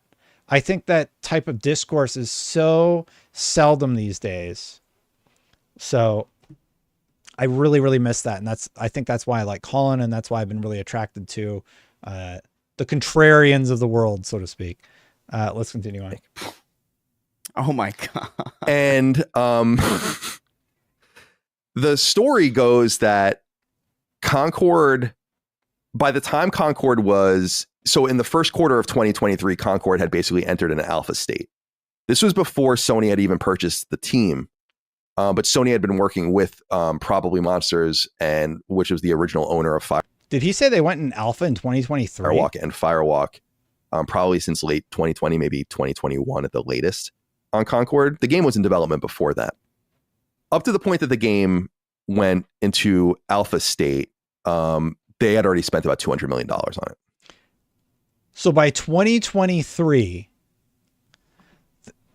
$200 million. A lot of people have pointed out that the credits for Concord is like an hour long, which is 30 minutes longer than Cyberpunk for some context.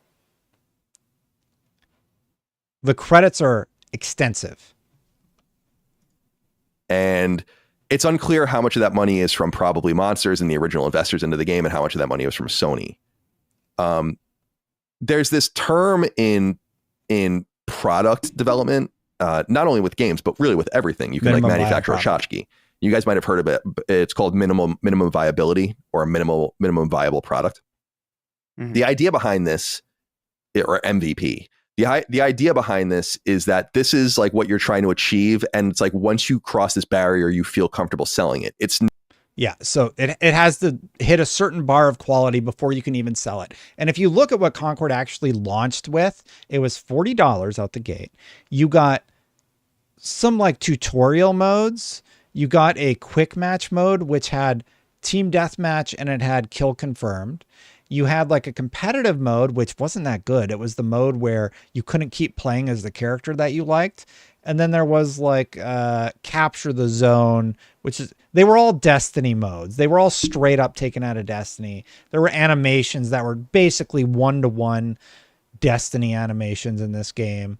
And like, that's not even talking about the larger problems with it. So their minimum viable product was not adequate. Not that it's the best it can be or that it's what it's going to be by the time you launch it, because there's all sorts of extra stuff you do to it. But like, this is the minimum viability of the product.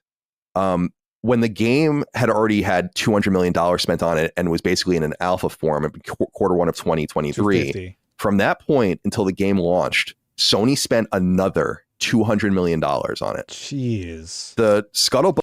So in 2 years, they dropped another $200 million.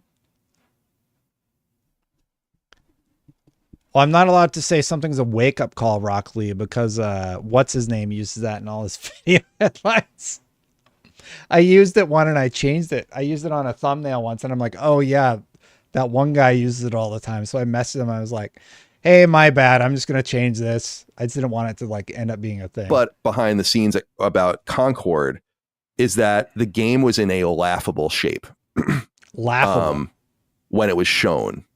And basically like when the alpha was ready to go and they were kind of being like, we're ready to kind of get moving towards getting this thing out in the next year or two, it was in such horrible shape that Sony felt like they needed to spend that much money again. So, you know, 200 plus 200 to get the game to the MVP status, not to the status of it being like a great game, to get it to just viability.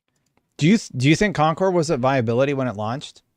I think it looked very like the storytelling was garbage. I've talked about my complaints with the game ad nauseum at this point. Like, you can go watch those videos if you want to see it. But like, I don't think what they were giving for the $40 was enough. And I think beyond the other issues with the game that everybody, like, clearly people didn't like it. And honestly, I think the main complaint was it just wasn't original. Yeah, a lot of people bring up the characters and everything like that. That's obviously a complaint. There's no character that was like cool or interesting or fun. The gunplay was okay, to Woodpit's point. You were one of the 1,000 people that played it when it was free. Because that was like, they didn't even hit 1,000 concurrents when it was free on Steam. So let's say, being the most generous we could possibly be, that is 1/10. That means you had like 10,000 people on PlayStation. And I was pretty close on my guess about how many people bought it, because I was being like super generous. An analyst said they sold like 25,000 copies, which is like $1 million. And then somebody did the math. That's like $535,000 per player. It's terrible. It's one of the worst flops in history. And I don't mean to keep, like, I feel kind of bad because I feel like I just dunk on it every episode right now, but like, we just keep hearing horror stories about what happened with this game. It's just so fascinating because everybody at PlayStation was like, we believe in it. This is going to be our Star Wars, as Colin's about to reveal. It's crazy. And that at that time in Q1 2023, there was nothing done. Like, a major expense was having to urgently outsource much of the game to other studios to finish building the game out. And that two fundamental things were not worked on at all up to the point in which the game was shown in alpha. Onboarding, nothing about that. No, like, there was nothing about how players get on, like how they make their character, all that kind of stuff, or, you know, choose their character and get there. And monetization. Two very expensive, very specific and boutique things that happen to games like this. They didn't even think about that. Wow. And so that's the first thing that I wanted to say, is that it's not only about the ongoing. How much do you think it costs to make Gollum? Because everybody compares it to Gollum. How much did Gollum cost to make?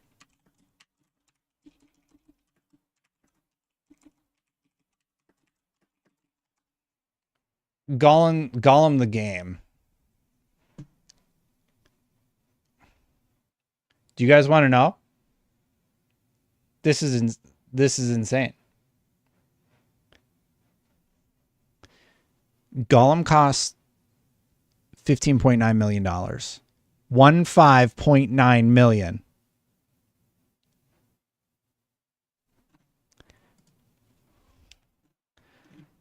The game Lord of the Rings Gollum costs $15.9 million. That is according to Games Radar. This one costs $400 million. I wouldn't believe a single word Colin says. It's been corroborated by Kotaku. So don't believe Colin, then believe Ethan Gatch, who corroborated the toxic positivity comment. Like, yes, you should always vet your sources, but when you have other journalists coming out and saying, I've been told this same thing independently, like, I start listening. There's no way Ethan and Colin are like on a call hanging out. It's not a thing. Cost, which would be in the millions to keep the game going per month, but that the game cost about $400 million to make. Soup to nuts. Sony put most of that money in, and it is not only so, because we had kind of said, like, this must be Sony's biggest loss ever on a game, and it is. It's the biggest game Sony's ever released from a budgetary standpoint from the first party or second party. So let that sink in. It's crazy. And it's totally unintuitive. There are games that are in development right now at Sony first and second party that are more expensive than this. But as of the games that have come out so far, so think about like Spider-Man 2, and so on and so forth. We know The Last of Us Part 2 cost $220 million. Spider-Man 3 is going to cost about $350 million. This game cost more than that. And they lost all of it because they made no money. They made about $1 million gross revenue, and then they gave it all back. So this is a huge, multiple hundreds of millions of dollar loss. Now, the question is, why? Why did this happen? This game was heavily championed behind the scenes. Now, we know this because Sony ended up... What's funny is that the game is presented in Q1 2023 as this, we're kind of getting towards the end. The game is nowhere near being done. It's in a horrible position. And then Sony buys the team. Yeah. It's just crazy to think about. I see people saying like the math doesn't add up. You got to pay the offices. You got to pay for the workstations. You got to buy, like, you're building a company. You're building a company from basically nothing. You're funding them. So you got to buy their building or lease out their building. You got to buy all of their equipment. You got to buy all of the servers. You got to pay all of the taxes. You got to pay all the salaries of the people. And the credits were an hour long. The credits are an hour long, don't forget. So you're paying all of those people. Let's say hypothetically the average salary is $90,000, because you got people that are obviously making more than that are like top of the food chain. Then you got people at the bottom. So like you're going to average out around like $80,000, $90,000 per head. You can get I think you can get to 400 million pretty quick for an 8-year development cycle. Some people say it's 6. Some people say it's 8. I think 2 of those were concepting. It's only 150 people. And people are saying multiple outlets have come out and refuted that. I don't see anybody refuting anything. There's nothing about Concord's $400 million price tag.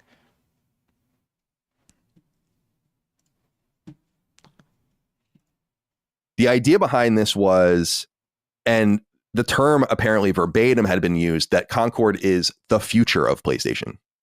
That why they had such major ambition. What benefit do you get by forcing the people in your staff to say it's the future of PlayStation, like it's our Star Wars? Like, it just seems like hubris. I like the word hubris. Somebody said I'm not using the right word. I think it was Special Nick. I think hubris is the right word. I think it's the perfect word to describe exactly what happened here. Excessive pride or self-confidence.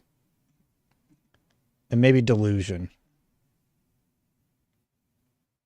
Excessive pride or defiance of the gods, leading to nemesis. That's a Greek origin. What's the saying? Pride comes before the fall. Yeah, that's a mess. $400 million is insane.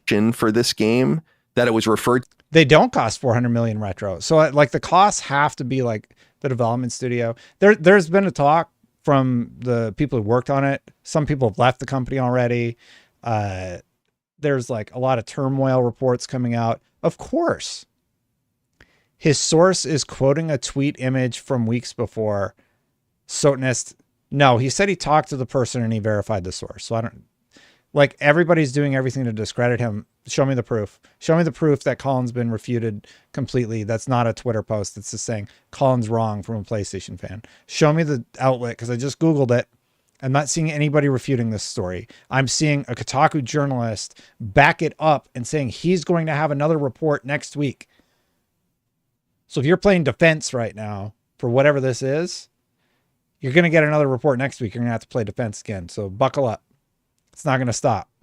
To internally as a Star Wars like project for Sony, that it can be repeatedly revisited over and over and over again, not only in cross media, but in what we were seeing. We've already kind of seen little bits of it. So the weekly story vignettes that they were going to release, and then of course the inclusion in Amazon's Secret Levels anthology, that's like just scratching the surface of it. Ironically, the game was codenamed Chaos behind the scenes. And a major thing about the game is that there was, and I think we can kind of get this vibe from just the nature of the people making it and kind of the way the game reads and all that. All right. Some people are saying Chris Dring and Ethan Gatch refute the rumor. Well, here's Ethan Gatch saying he can corroborate it. Toxic positivity is the mother of mediocrity, says Cromwell. I publish video games for people who like video games because I like video games. He's great. So here he is corroborating it.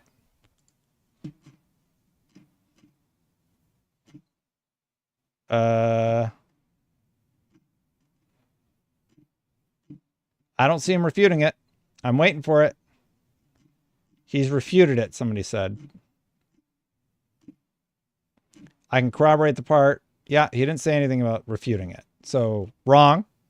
Got it. Let's check out Chris String. Oh, he did the report. Sources tell me staff are still in limbo at Firewalk. And Ryan stepped down. Here's Chris String. I don't see anything being refuted yet. What should I look for? Where are these refuting it?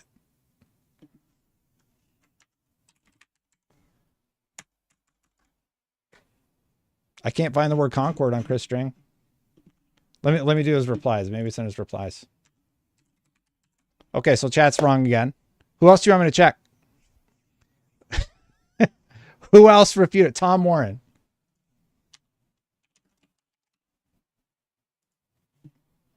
Believe me, bro. Yeah, like I follow all these people. He hasn't said anything about Concord. 400. He hasn't said anything about the number 400. This came out on the 20th. Not on Twitter. All right, guys, come on here. It's not on Twitter. What? Did he send you a DM on Discord?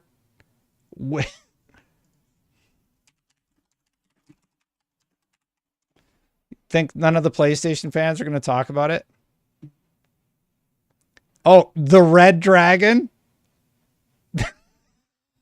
Is the Red Dragon the source? Chris String says reports of Concord being 400 million is the laughing stock. The industry says no way.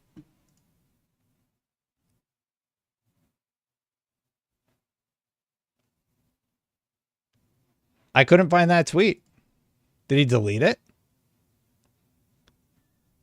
There's just no way a game with half the dev team of Spider-Man 2 has a budget that big. If they worked on Concord, the chances are they're pulling numbers out of their blank. Very few people in the studio and Sony know the cost of Concord. Who's RPW Brown? This is fun. I like to do this. He is a games industry. I don't know who he is. He works for Blue Moon Production Company. So they don't know either. They're just saying it doesn't make sense. They're not saying it's wrong.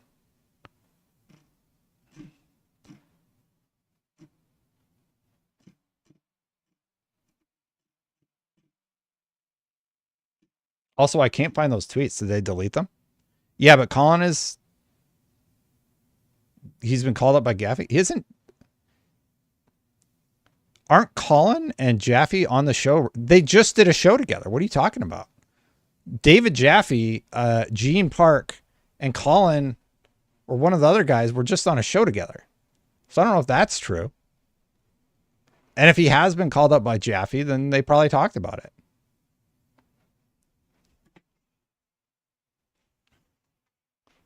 Yeah, RDX. Jaffe is regularly on Colin's shows. Regularly. Anyway, I don't see anything about... Oh, here's Tom Warren. I'm amazed, but also not amazed that publications have run with this number. You have to look at Probably Monsters funding to know it's nonsense. You only have to look at their funding. Okay, so maybe it's not true. Outsourcing is entirely standard. The credited names are half the size of Spider-Man 2. Sure, and that game took less than half. I mean, they're saying they don't think it's true. I don't know, you guys. You have cast a doubt, though. I'll give you that. But I don't think... Oh, Daniel Ahmad also chimed in. People on Twitter think that GTA 6 costs $2 billion to develop as well for some reason. So my only question would be, where did Colin get the $400 million number?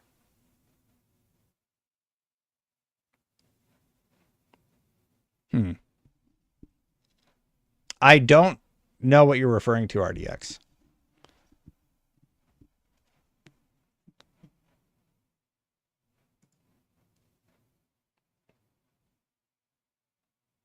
He almost got the W, not yet. We'll see. We'll see. It's all going to come out. Ethan's got a report coming out this week. I wonder if he's written it yet. Let's see. Well, he corroborates the toxic positivity, though. Let's finish the video. Where were we? Boop. A toxic positivity vibe. You weren't allowed to say anything, apparently internally, about this game. About how, like, something's wrong with it.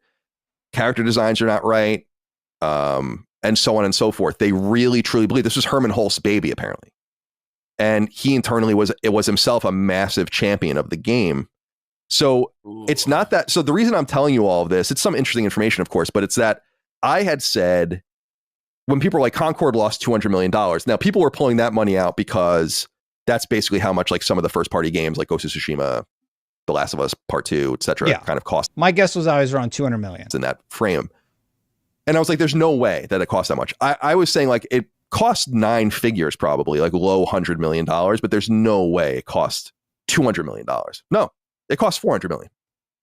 So, and I am totally solid on this source, by the way. There's no, everybody's calling him out for this, but like, I know Colin, this just seems not like a thing. They spent a lot on weekly mocap cutscenes. Colin would not be this solid in his phrasing. It's just not what he's like. Like, I went to Japan with Colin. We took a big Japan trip, and it was with like Colin and Greg and Keza McDonald and I don't know, a bunch of people who don't work at the company anymore who've gone on. Colin is like not, he doesn't get stuff wrong. He has a pretty solid track record. Anyway. So that's why I'm willing to share it with you. Because again, I'm not really a journalist. So yeah, the big things to take away: $400 million loss. The game was in horrible shape as of 18 months ago before release. Not even monetization, no onboarding, most content not even there. The game was in such bad shape at that point that they spent the budget of it again in urgent outsourcing to get the game finished from all of these different angles over an 18-month period. Internally, the game was considered part of the future of PlayStation with heavy cross-media reference. I mean, if you got Herman Hulst backing you up and he's like, we need to throw money at this problem. And even before Herman Hulst, you have Jim Ryan, who is hyping this game up, dumping money on it. Like maybe that's part of the reason Jim Ryan's gone. I don't know, man. $200 million, like for Spider-Man, I think the report was $300 million for Spider-Man with the marketing and everything. And you got to pay the licensing fees. Well, no, they own it. So I guess that's not really a consideration, but you have to remember, they also bought Insomniac. So that's not factored in. And Insomniac, I think it was 100 million. It wasn't a lot. How much did Insomniac cost?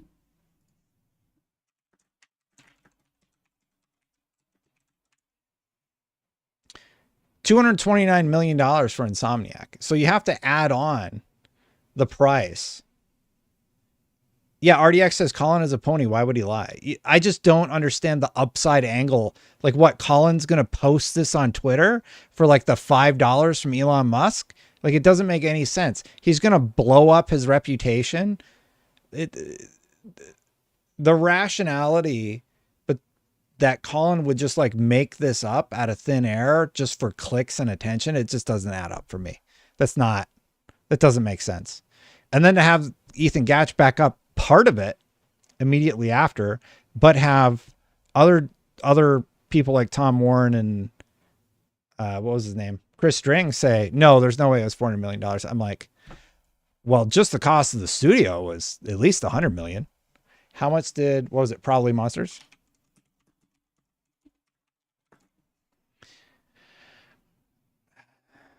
Well, they had Series A funding for 200 million.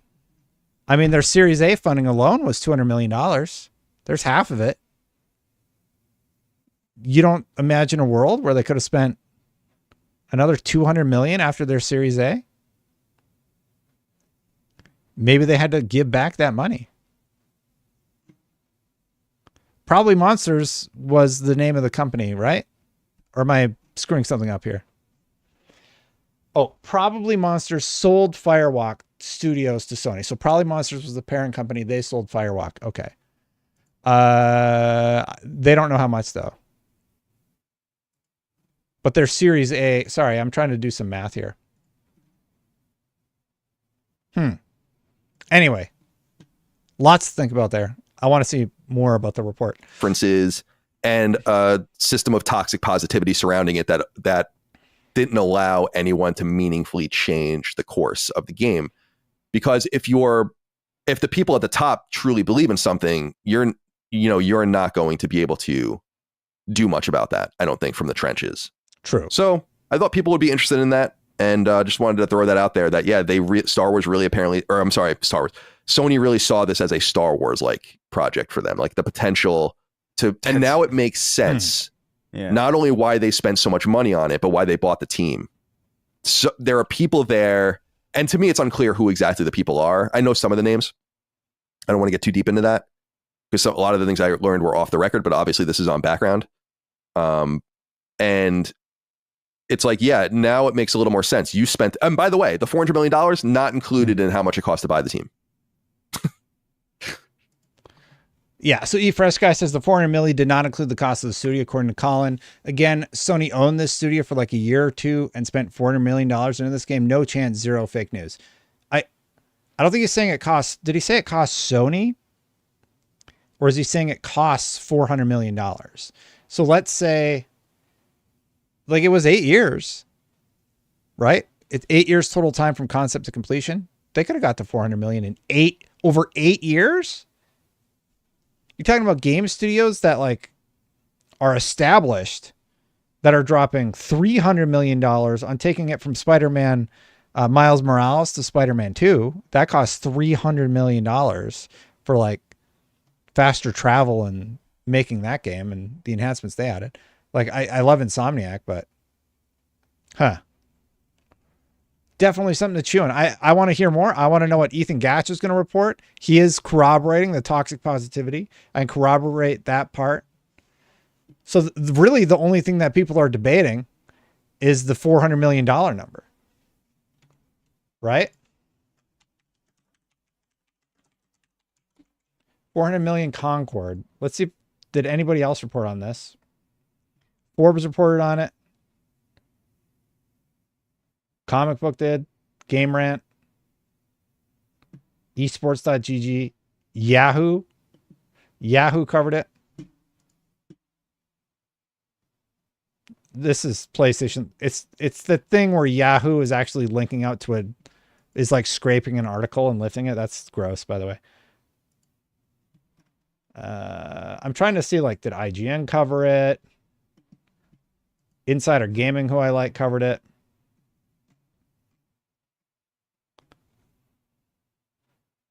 A major piece of the cost was outsourcing development to other studios in order to simply get the game out the door. Sorry. Somebody was like, no, this isn't true. And everybody's saying it's not true. And now I'm like, I wonder. You really ought to go on the Spawncast. I caught their stream like right at the end of it. I would love to go on the Spawncast. I haven't reached out or anything, though. I don't even know what that process looks like. Hey, can I be on your show? Hideo Kojima. Let's talk about some more positive PlayStation stuff. I didn't mean to end on that.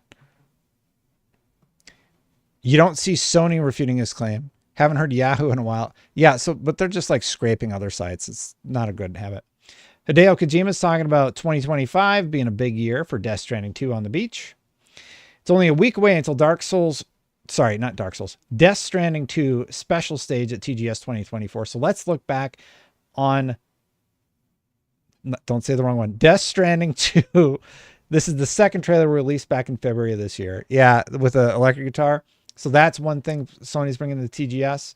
Rumors are circulating that there's going to be a PS5 remaster of Days Gone. Honestly, I think it's true because it's not going to be that hard to remaster it.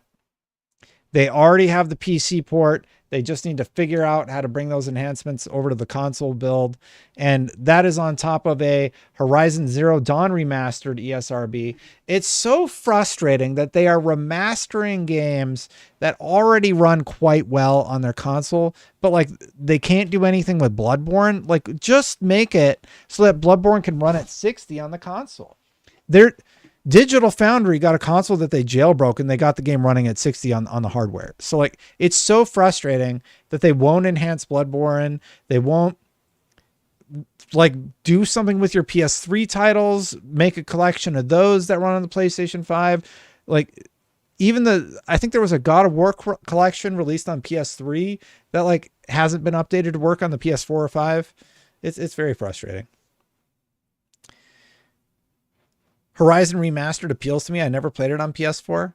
Is Horizon really that popular? I played the first one and I got to the part where like you're the little kid and then you you go and like explore. I didn't get into it. No denying that game looks gorgeous. That game does look absolutely gorgeous though. Yeah, not super into Horizon. I wasn't super into the Final Fantasy VII remake. I know they're popular games, but like, I don't know. I got to chapter 3 in Black Myth and I've been distracted with like graphics comparisons and stuff for work. So I've had a lot going on. Another big PlayStation W. PS5 is outselling the Xbox Series X and S now by a ratio of 3-1, new data suggests.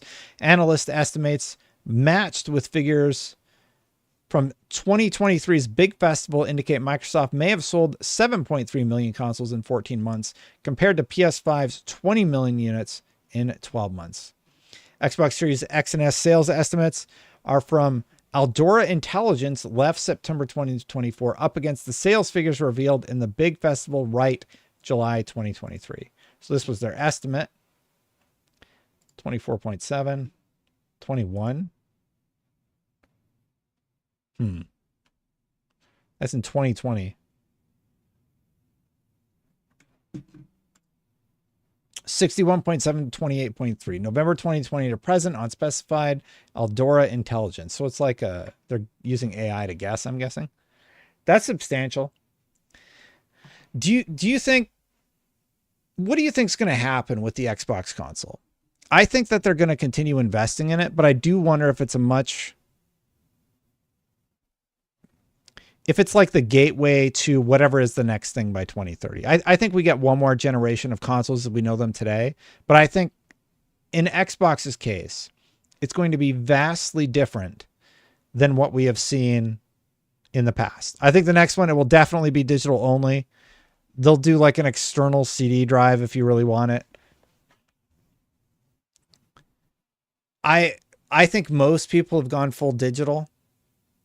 I'm going to keep my Series X so that I can play all the discs for the old games. I still have my 360. And then I think just going forward, we're going to go digital. The crazy thing is everybody loves Steam. Steam's always been digital because it's not a locked ecosystem, right? The way that Xbox is. I do wonder how that's going to change in the coming years. There was also this big rumor about the PlayStation 6. I don't know what this is all about. PlayStation 6 will have AMD chip with backwards compatibility, it's claimed. Let's read about this here. Okay. The next generation PlayStation 6, like, why are we talking about the PlayStation 6? My joke about this was, hey, we're still fighting about the PS5 Pro. Can you hold up on the PlayStation 6 for just a second? Well, in case, I'll leave it there. I was going to put it away. Yeah, I heard there will be no PSX. There will be a PS6 and there is going to be an Xbox Series Next, whatever it is. Let's hear what they're saying. According to a new report from Reuters. Okay, well, it's Reuters. What's going on with Overdose, right? It's that game's done. The new PS6 will once again... No. Oh, Overdose was the Kojima Xbox game. You're right. I don't know, man. It's a good question. It will once again feature an AMD chip in the system. The report says that Sony and Intel were in talks, but Intel lost the contract to AMD back in 2022. I think that's good. I think an AMD chip, AMD makes good chips for Like I have an AMD, I have the 7953E or whatever. So I think that's a good one. The report claims that one of the disputes between Intel and Sony, involved how much profit Intel would make from each processor. On top of the price dispute, backwards compatibility is said to be a major sticking point with Sony. Moving from AMD, which made the PlayStation 5 chip, to Intel would have risked backwards compatibility, which was a subject of discussion between Intel and Sony engineers and executives, the report states. Ensuring backwards compatibility with prior versions of the PlayStation would have been costly and taken engineering resources. Whether that means backwards compatibility with the PS5 and PS4 games, or that means further back in the PlayStation catalog is currently unknown. What do you think of Sony staying with AMD for the PS6 processor? Join the discussion. That's great. Intel doesn't make a GPU, do they? Does Intel make a GPU?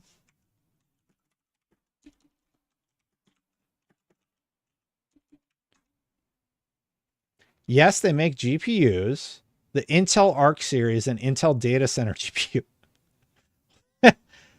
I mean, I know there was the XESS technique that you can utilize, which was sort of interesting. All right. Well, you got Arc Graphics and Data Center GPU. Yeah, look at them. I've never... Okay. I've never done enough research into Intel graphics cards to even know that these were a thing. Okay, these are for like data centers though. These are the ones that we would buy and put into our console, right? All right, well, I guess they have... Who in chat actually owns an Intel GPU? Anybody? Who has an Intel GPU? The Arc A70 is pretty good. Okay. Dr. Killshot, keep waiting, buddy. I think I made a video like, that's enough Xbox or something like that with the layoffs. Here's the thing about, dear PlayStation, are you okay? I made that video before the layoffs started at PlayStation. So I want you to have some context about that video. We were hearing rumors that a big walkout happened at one of their companies, that they were shutting down Tokyo or something like that. Like all of this stuff was happening, was lining up. And that video was out a day or two before the layoffs started. And the layoffs have not stopped in the industry since then. They shut the Tokyo studio. They shut the London studio. So like anybody that's like, where's the Xbox version of that? Well, at this point it's, dear industry, are you okay? Like you got the Concord devs not letting anybody say they don't like an idea. How is that a creative environment if you're not allowed to have a conversation about those sort of things? To add to my previous super chat, Universal infamously tried to sue Nintendo in the early 80s, claiming Donkey Kong infringed on King Kong. That's right. But Universal lost because it was already public domain. That's a good point. I totally forgot about that Still Alive. That was in the Game Over book, all about Nintendo. I forgot about that lawsuit. Yeah, 80s. Us olds remember the 80s, right? I was born in 82. Thank you, Still Alive. I think I forgot to write you on the board. I was just going with the flow.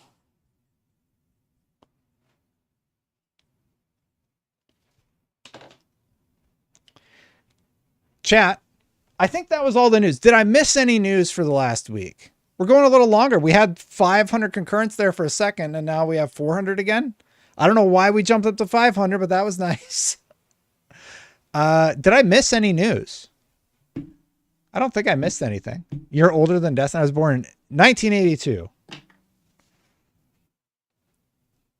1982. Let me think here. What should we do? I want to play one of the best optimized games I have ever seen for a little bit. But I got to figure out how I would do that. Okay. We're going to unplug this. Plug in this. I just need a sec. See if it works. Can't play Concord anymore, everybody. You're joining the 42 club? Man, you start feeling your age at 42. I'll just say that. I will just say that. So real quick, I just want to, let me see. That's the website I was on. Give me a sec here. I got to set it up.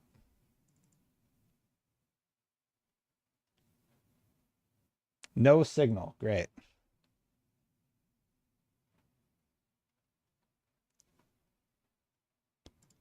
All right. Well. Boop. Oh.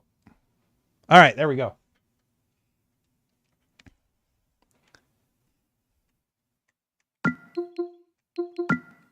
All right, guys. So I'm playing Steam in big picture mode. Just had back surgery. Jeez. Careful out there, everybody. I will be playing on a bit of a delay. I don't know why it's displaying like that. Why is it cutting off Kratos' head? So I think it's downloading an update or something. God of War Ragnarok has had several updates, by the way. So real quick, does the Palworld lawsuit negatively impact Microsoft and Nintendo's relationship going forward? I don't think so, because PlayStation's also getting in on the fun. PlayStation was about to release a movie or something for Palworld, and yeah. I do thank you for the super chat. All right. So we're going to play God of War Ragnarok real quick. I am curious. I want to hear your thoughts. Let me know what you think about, you know, how nice this looks, or, you know, like the graphic fidelity of this game. I'd be really curious to hear it in chat, because, you know, we had some people in earlier that were talking about how games need to be creme de la creme and the best looking game they could possibly be. Does it look nice so far? JV, thank you, JV. Does the game look pretty good? What do you think? I think it looks pretty nice. What graphics card are you running?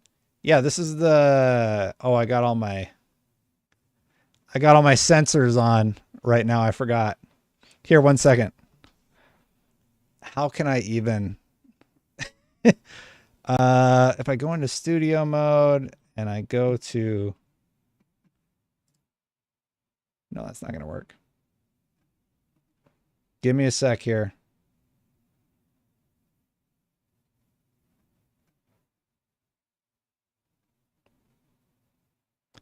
I put Windows on Steam Deck. It's awesome. Yeah, you can do it.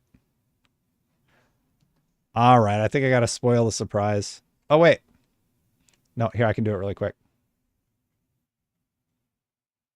All right.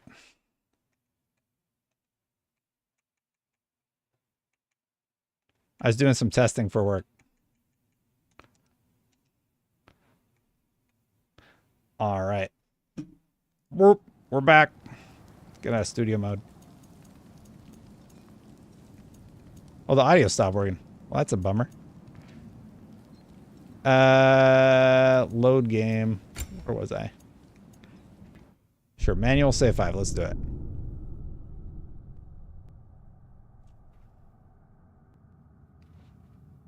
Looks pretty nice, right? You can hear the audio. Yeah, I fixed it. Let's give it a sec to load.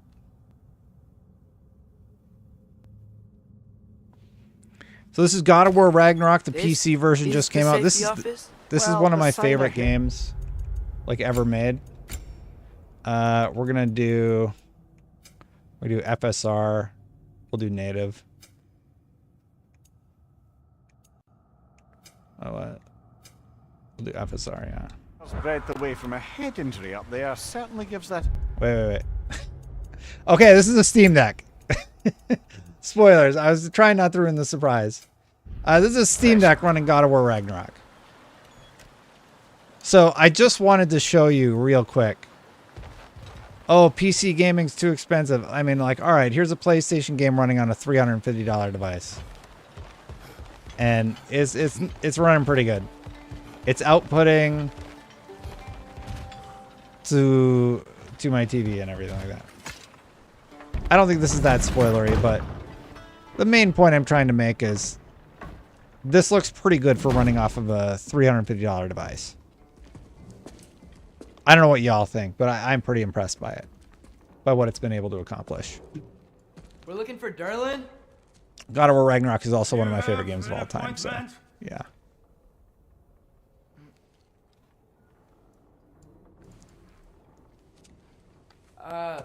No. Has anyone So when you ever talk had about an needing to appointment here? drop... Wait, did the audio just drop out?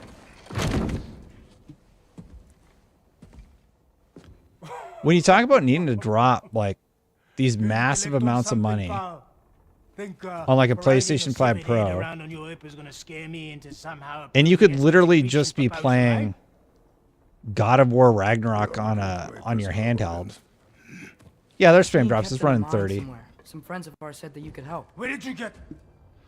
Like, this still looks great. So if you optimize well, you can launch on all of your platforms. Hey, Destiny, you're a cool guy. Thanks, Sir Gore. I just wanted to showcase it just for a second. Just show you how impressive the Switch, or not the Switch, the Steam Deck. The Steam Deck is. The colors are dull. I would not agree with that at all. That might just be the stream output. I don't know. And then, of course, we're just going to quit out. So I'm going to switch over now to the PC build that I have run on my computer. Where's my copy of Steam here? My Windeck runs Starfield decent. Yeah. And a lot of people have the ROG Ally and such. So, yeah. Oh, I have to do gameplay pip in order to, like, close this game. So now we're going to switch over to the PC. Wait, what is... It does this sometimes. I don't know why. All right, display, boop. All right, and then we'll just run God of War here locally on the PC.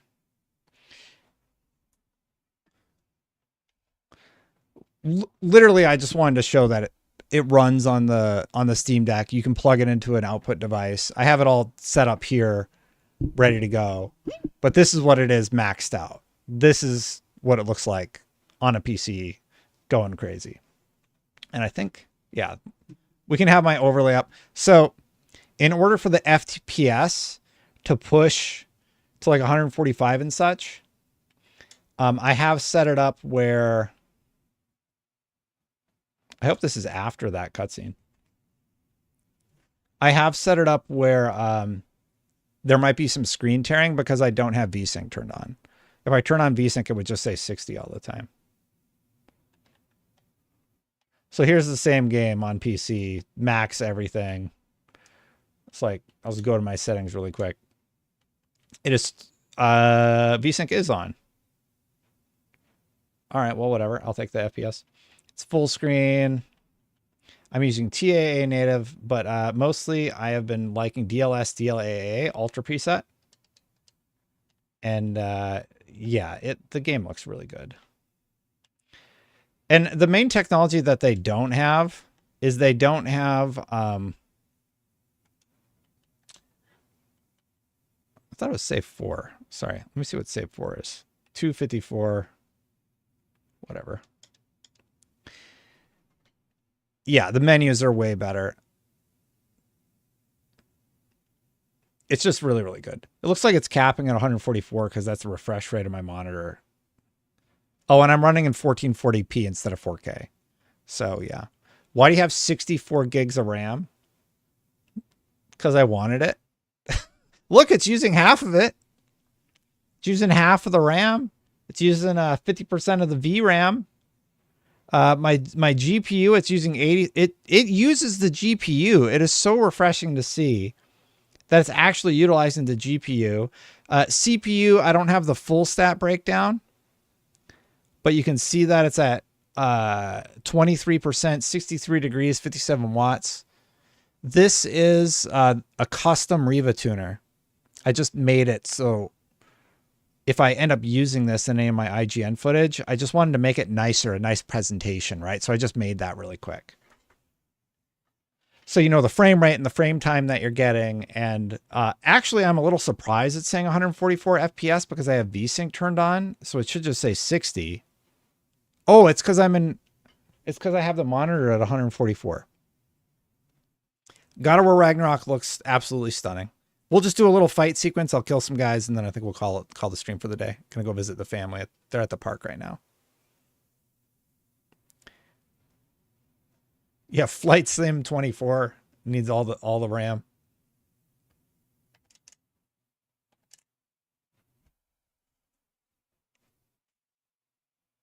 Some of these internal locations look really, really good. And I've done customized settings. If you want to optimize, you should lower shadows, go down to medium. Either if you need that FPS, go all the way down to low. Reflections, you can just do low. Like reflections don't really matter.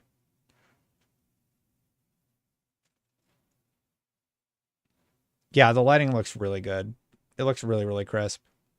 This is only running at 1440p though, not 60. If it was running at 60, it would be, I mean, it would still be like 120 frames per second. I have not been able to get this game to go below 60 using DLSS DLAA, which I assume is the technology. And you have multiple upscaling techniques available. So you can use, see, I love that they do this. They show you what's being affected in the scene.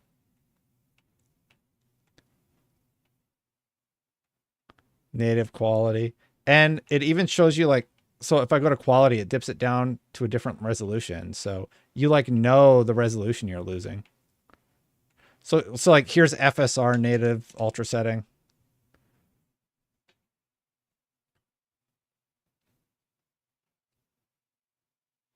I think FSR looks pretty good. And that's probably going to be sort of like what the, I thought they said 3.7. Just 3.1? Or maybe it was DLSS. You don't want to use ultra performance. Yeah, I think the shadows look a little bit better. This game's great.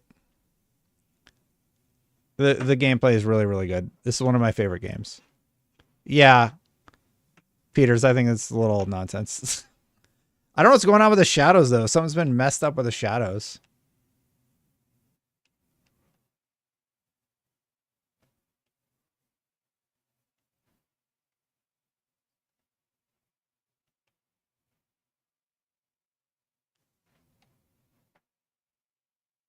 All right, let's go punch some people. Yeah, so I was using this scene earlier. If you look, one of my favorite things that you can, so we'll do custom.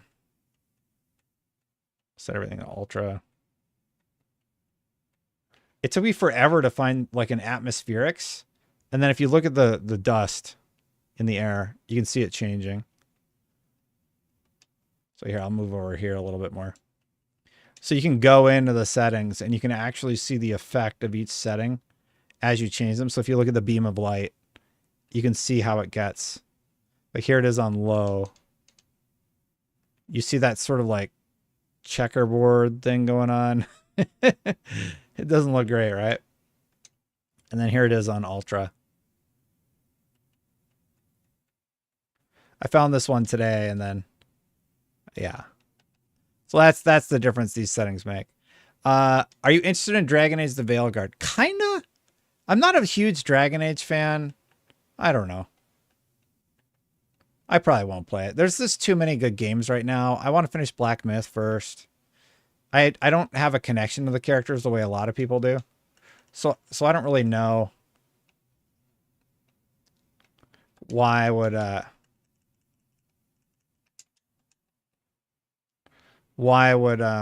what you doing? You think you're smart? Beat this game on the hardest difficulty. You guys are nothing. I'm playing on normal on PC. Like every Atreus shot just stun locks them. So I just like Oh, you came to the wrong party, pal. Let's see if I can do some work with the other weapons just for fun.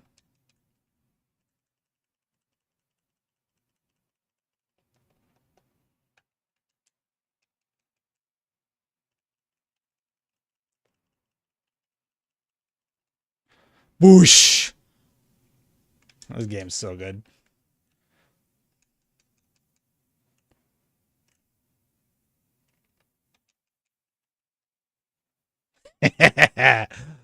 Oh man, that Nah fight. I'll never forget that Nah fight. It was so good, man.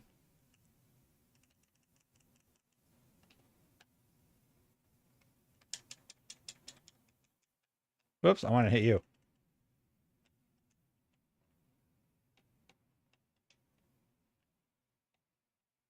Ring around the rosy.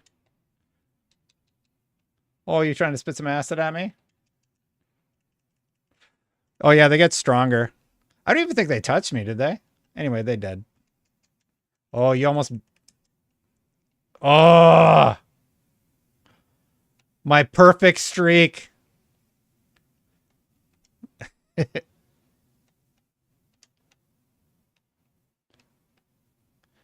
There's a task of like blowing up all these for some reason. Can't remember why. I think it's something to do with the head on my shoulder.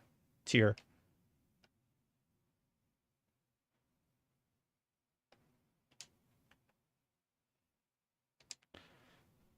Anyway, game is great, super well optimized. Can't recommend enough. It's absolutely wonderful on PC. I just wanted to show it off real quick because I was really impressed with how good the game is looking. Yeah, it's looking really nice. No complaints. My notes are going to be like some weird stuff happens with the shadows sometimes. Ooh, can I do this already?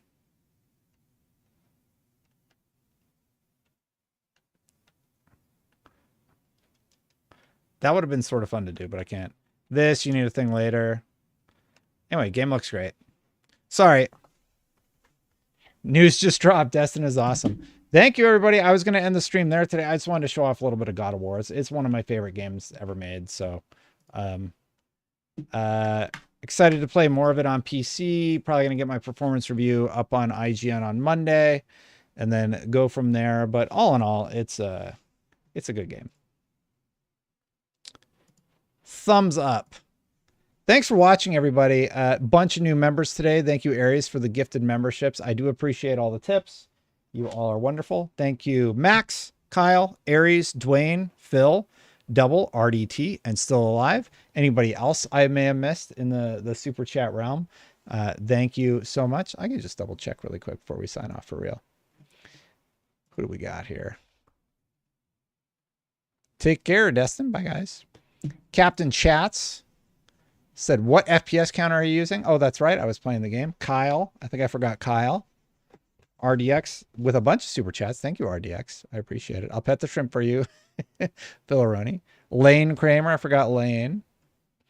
Dwayne, Double JMSU. Thank you, Double. Max, got you. Alex. And yeah, that was everybody. Thanks, everybody. I am going to get out of here. Go spend some time with the family. Thank you so much for watching. Of course, as always, if you like my content, hit that subscribe button, hit that bell to know when my content goes live. I do truly appreciate you. Thank you so much to the members that support this channel. I really do appreciate the heck out of you. When you are a membership of this channel, you are basically saying, Destin, we believe in the content that you make. Keep making great stuff.